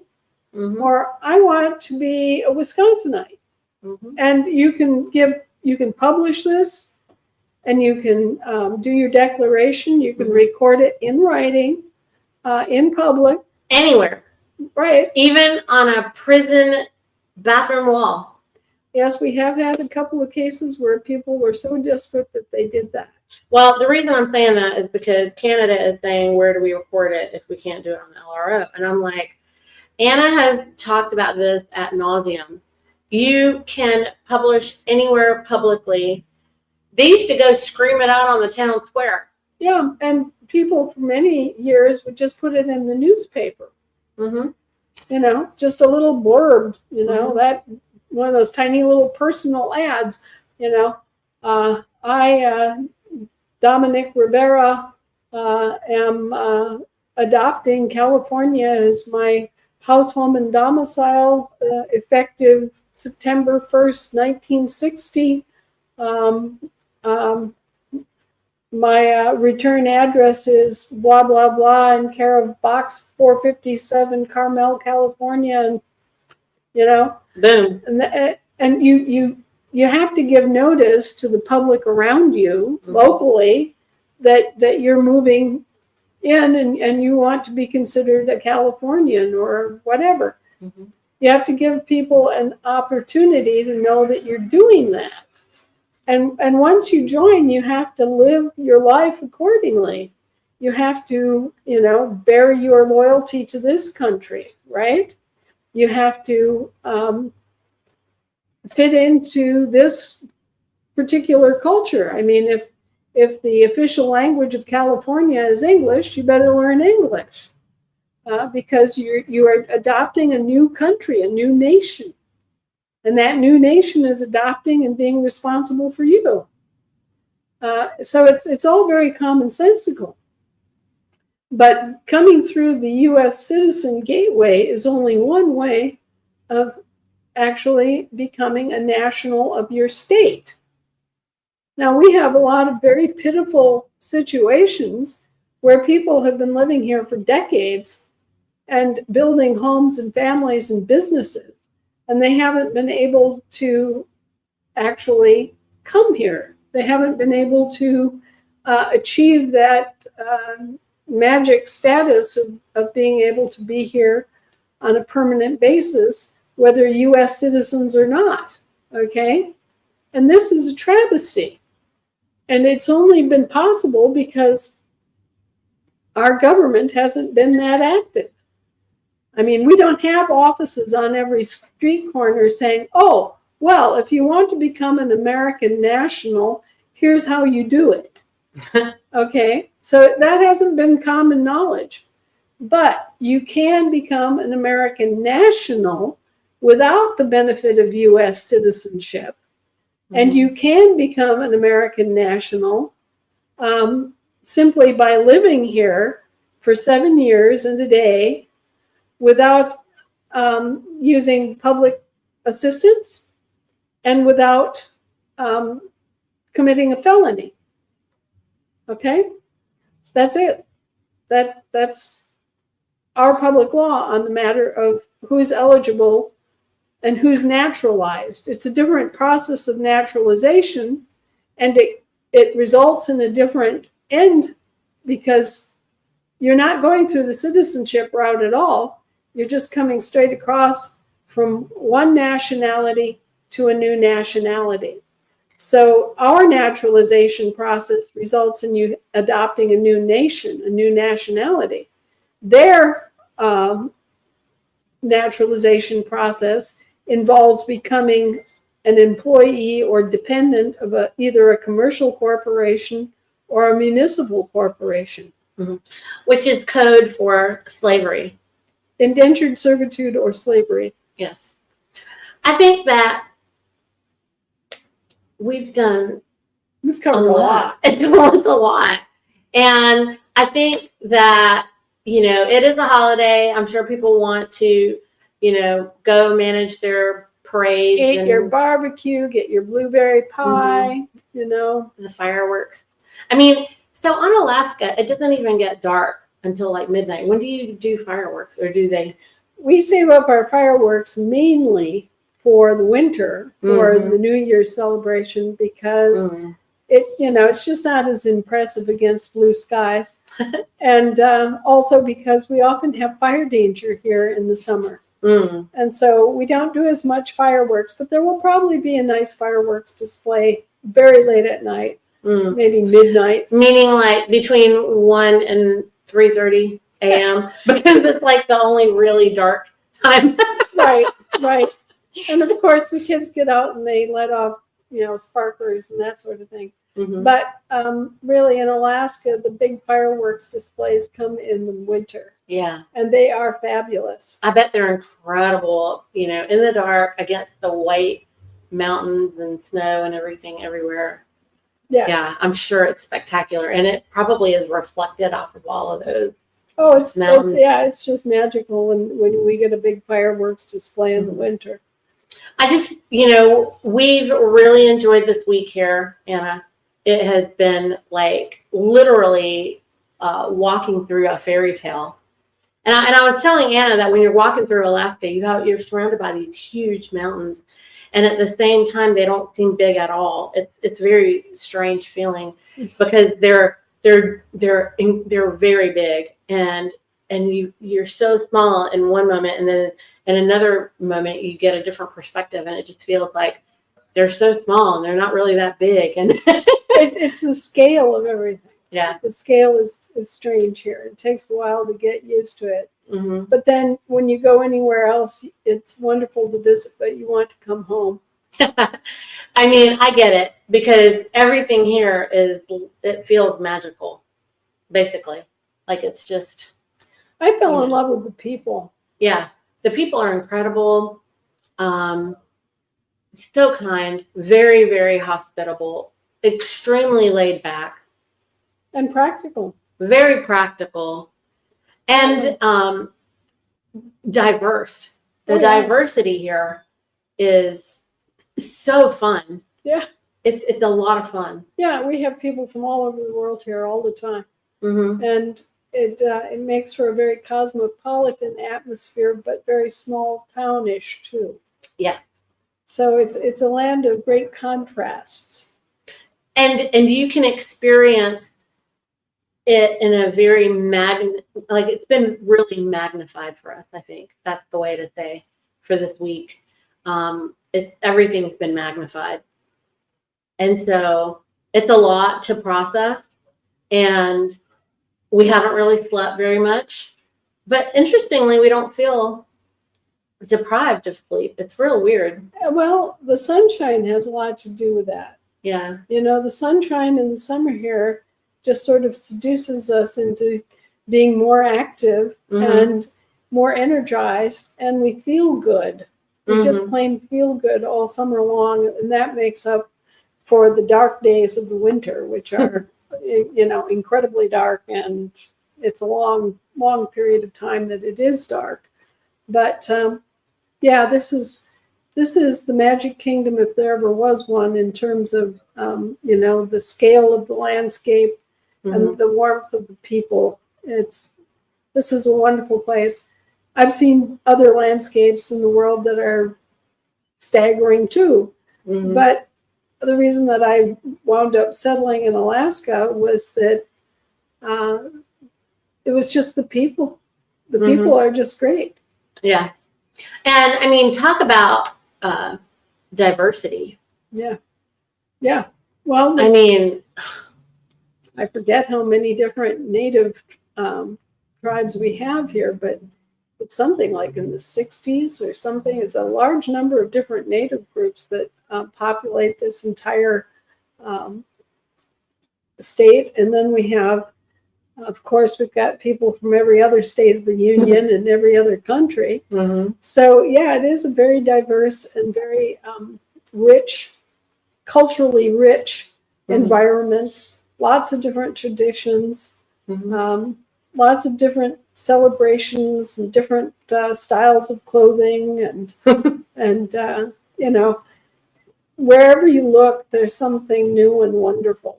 And as Shannon says, even on a bad day, if you just look at the landscape around you, you're bound to be inspired. Oh yeah, you will be humbled and inspired in a blink of an eye, in every direction, all the time. Yeah, it is. It's a beautiful place, and we're very blessed and lucky to live in this particular environment. The whole thing about Canada, I don't want the people of Canada to feel like they're being encroached upon or threatened by Mr. Trump. Remember that Mr. Trump is the president of a corporation, and when he's talking about Canada, he's talking about the Canada Corporation. He's not talking about your country as a living, breathing, physically defined country. He's talking about the corporation calling itself Canada, okay? And that those corporate franchises are deeply in arrears. And that's what he's talking about. Is the USA Inc. has a corporate franchise called Canada Inc., and Canada Inc. owes us like $100 billion a year. And by us, I mean the British Territorial Corporation calling itself, okay, it's not us, Americans, it's their corporation that's talking to their franchise. And they've all been operating as governments, even though they're not really the government. They're governmental services vendors is what they are. They're subcontractors of the actual government. All right, so once you get that all clear in your head, you can understand where Donald Trump is coming from when he's saying, hey, Canada, you owe us $100 billion every year. Why is this, you know? And why do you have these big, strong tariffs against products from the United States of America when we don't have those kinds of tariffs against you? Okay, so as a business issue of the parent corporation talking to a franchise corporation, it's a whole different communication than what you're assuming. You're assuming that it's the United States being the country, being a bully toward Canada, a country, and that isn't what's happening. Okay, I want everybody to understand that. And, you know, it's the same thing with Donald Trump putting tariffs against China. He's not putting the tariff against the country. He doesn't have any authority or ability to do that. Our country is not putting a tariff on China. Okay? And you have to be able to think about this in terms of, here's this corporation, and what are they doing with these tariffs? Understand that tariffs are taxes. Okay? There's no difference between a tariff and any other kind of tax, except it taxes you in a backdoor fashion. Okay? What happens? Mr. Trump puts a 30% tariff on French champagne. Okay, instantly, the French farmer and the French government go, okay, well, that increases our production cost by 30%. We're going to pass that on to the consumer. Okay, so the consumer is paying that tariff. And you're the consumer. If you want French champagne, you are now going to have to pay $90 a bottle instead of $30 a bottle. Okay? So the consumer is paying for this tariff either way. But what it does do, it allows the USA Inc. to make a whole lot of money really fast. Because they get to glom onto that tariff and pass it on to you in the form of increased cost of everything that you're buying that comes from outside this country. That's what's happening. Which is everything, because they've stubbed it out to everybody, and they don't let, I remember when we used to make our own sheets and fabrics and, furniture. So we need to get our assemblies up, get back to, managing our own resources. Business. Yeah. Right. Another way to look at all of this is that we had a nice store and we walked out one day and left it in the management of our employees, and then haven't walked back through the door in 160 years. Of course things have run amok. Of course the employees have managed it for their own benefit and not for ours. Mm-hmm. Of course the employees are crooked as dogs' hind legs. Many of them, not all of them. But, what can you expect if you're not taking responsibility for managing your own affairs? And if you're not educating yourself to be competent to manage your own affairs, then somebody else winds up taking care of everything for you. And if they're going to take care of everything for you, well, then they're going to rule over you and tell you what to do and when to do it and how to do it, because you're not doing it for yourself. Mm-hmm. And it's like everything, right? Like the thing that's so crazy is that it's all that anybody's ever known for the last 150 years. So, they've never seen us. It was their fathers and grandfathers and whomever who started the businesses, and they've never met anybody. They're going to challenge us, you guys, because they're not going to just hand over the corporation to, a stranger. Enough of them have now researched this for themselves, so that tide is turning. Mm-hmm. I have relatively good intelligence telling me that the American military now understands what happened. Wow. That's crucial. That's huge.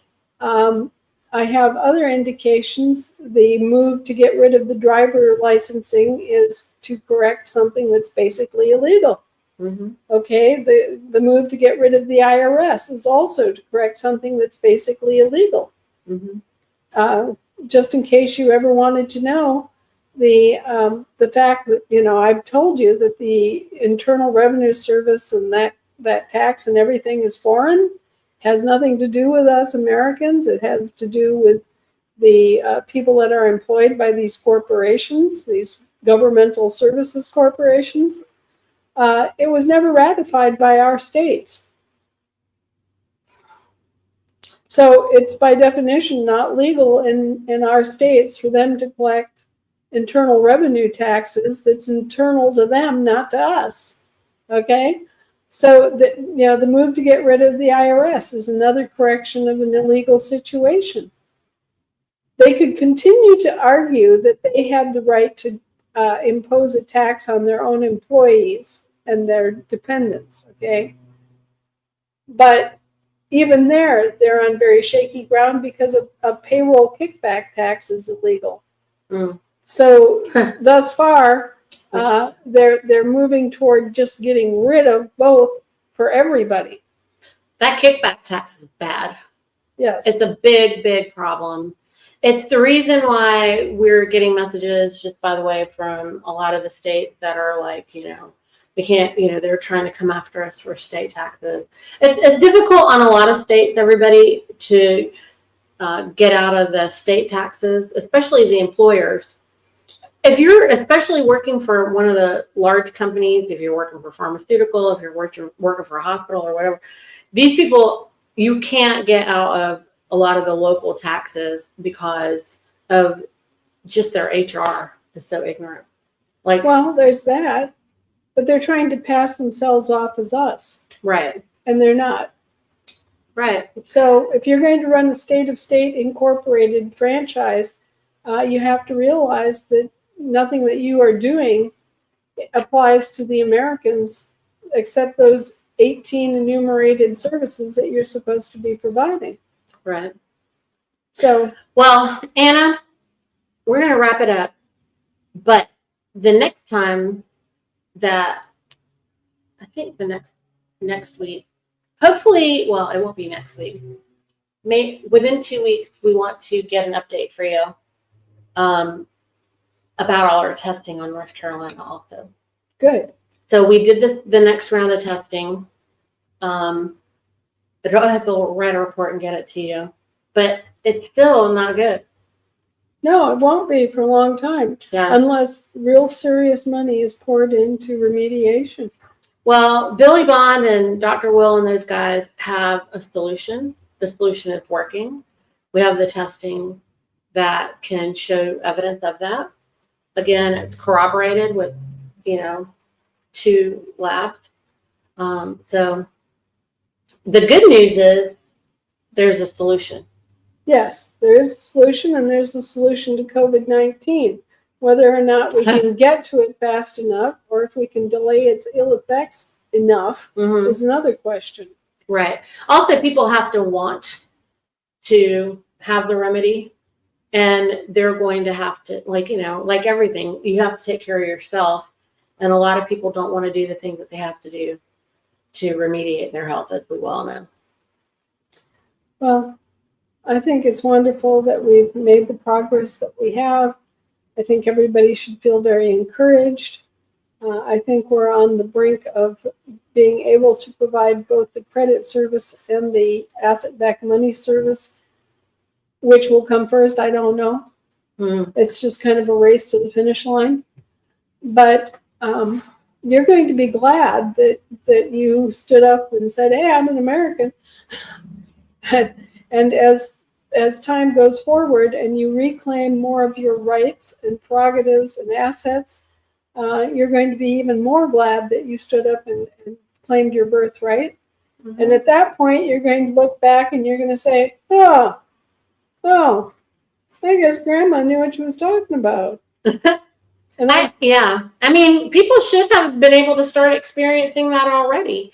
If you actually comprehend the documents and you know how to stand on your square, right? A lot of people were asking, how can we do this about the business? So on Saturdays, I'm doing the education for business owners. It's focused on farming, but any business will work. Any business works because, farmers are the ultimate tradesmen because they are the plumber and the doctor and the veterinarian and, the electrician. They are doing it all. And even registered professionals. Yes. Even people that have been entrapped in this uniformed civilian military capacity. Even you can get out of the gridlock. Lies, the lies. Yes, you can get out of the lies too. Mm-hmm. And for most people who don't practice at a actual federal facility, it's pretty easy Mm-hmm. in that you can hang a disclaimer in your office and, do a very quick question answer on your your initial payment and patient paperwork, Mm-hmm. and just making it clear what a U.S. citizen is and isn't. Are you a U.S. citizen? Are you a federal employee? Are you a declared American? Or just, yeah, and then stand ready to explain what you mean. Mm-hmm. And you'll find that in most cases, your clientele is around 90% American, Mm-hmm. and maybe 10% federal. And then you just put up your little disclaimer saying, I'm not licensed to treat federal employees. Federal employees seeking my assistance do so At your own risk. Buyer beware. Okay, so that's how you get out of the whole business of being a uniformed officer. And for most physicians, it's a very viable way to run a private practice. And there are plenty of people who are seeking healing that want your help and need it too. And as for the issue of prescribing prescription medicines, I will point out that the federal government and its franchises have no ability to just say that something is a controlled substance because they have a limitation, and their limitation is that they have regulatory powers over alcohol, tobacco, and firearms. And firearms, by the way, is defined in the law as big armaments like cannons and artillery and howitzers and things that are way bigger than, your pea shooter or your concealed carry, arms. Right. They don't actually have any regulatory power over those at all, and neither do their state franchises, and neither do their state trusts. Mm-hmm. So, they've just been usurping power right and left to gain coercive power over people and entire professions. And they've been doing all of this without any legal or lawful basis. So be aware. You're living in a world that is constructive fraud for the most part. Mm-hmm. Big Daddy Longlegs, anybody who wants to get started in learning, I encourage you to come to the Saturday Zoom call because you can ask questions and we can answer them for you real time there. Right. And then, you can at least get started with the very, very basics. Okay? And please, guys, realize that at this very moment, officers of the World Court are examining our affidavit or testimony of probable cause. Our little book, something is wrong when an American affidavit of probable cause is there available. Last time I looked, it was like $16 on Amazon. On Amazon, and this was intended as a primer. It's written in really big type. It has all sorts of cartoons. It's meant to be something that anybody can read above a child, and it has tons of information. It gives you the big picture from which you can then learn more. Mm-hmm. And I have an entire searchable database based on over 5,000 articles at www.annavonrights, that's REITZ, rights.com.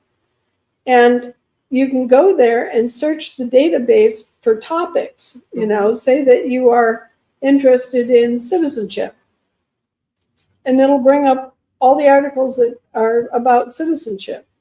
So you've got a tremendous resource there. Mm-hmm. and for all of the assemblies that are struggling with setting up your courts.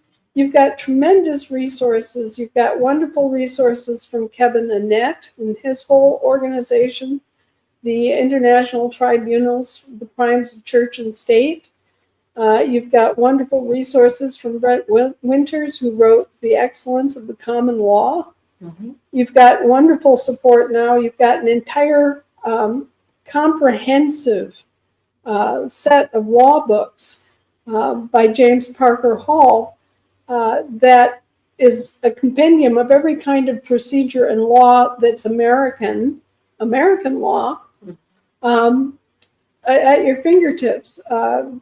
Amazon has republished this entire series, so it's available in quality paperback. And you can also do what we did, and that is get a copy of it, just a used elderly copy of it. Mm-hmm. So this was a series that was basically published for correspondence school law students back in the turn of last century, 1909 era. So this is a invaluable compendium of the American law, as the American law has been practiced in the past, and it gives you directions about all sorts of things, not only what the law actually says, but how it's administered in American courts. And this was published within about 50 years of the corporate takeover. And so it's still very true to form. Well, the link tree is in the show notes on every single episode, so that you can find all the stuff that Anna's talking about. And I think that's it. I think we did it. Hey friends, we'll be back next week on Tuesday at the same bat time, same bat channel, or normal time of 12 noon Alaska time. And that's 4 p.m. Eastern Standard Time, and all the rest in between and around the world. And we are, we really send all our love and wishes and prayers out to everybody. Let's all get our court stood up. And congratulations to Niti and her family for making the big jump and coming all the way to Alaska and suffering all those hours on an airplane. It was exceptionally strong of them to do that, and showed a lot of initiative. And she can now vouch for me that I'm real. She's real. And it's a thrill for us to be able to record live. So thank you, Anna, for your time today. And thank you. Your hospitality, the Federation's hospitality while we've been here. I mean, I don't have any words to thank you enough for that. So we appreciate it. Well, we tried within our limited time and resources anyway. We do get quite a few visitors, and we're not always able to do what we'd like to do and go out and talk and schmooze and have fun. This past week has been very hard. We've had 2 major court battles going on. We've had a lot of research and a lot of documentation we had to produce for those court issues. And we've had some major estate and trust settlements going on as part of the recoupment process, where we actually have to go out and find American assets and reclaim them because they've been invested by these executors to solemn tort all over the world. So we've had all sorts of work doing this whole past week. And I'm sorry I didn't have, time to really spend the way I would like to spend with Niti and her family, but we got in some licks, and Shannon was able to take them on a whole day tour, and it was good weather, so I'm sure they had a very nice vacation out of it. Oh my gosh. It was an opportunity, a chance of a lifetime. So thank you very much. We appreciate it. Happy to see them all here. Yeah. All right, guys. We'll see you next Tuesday.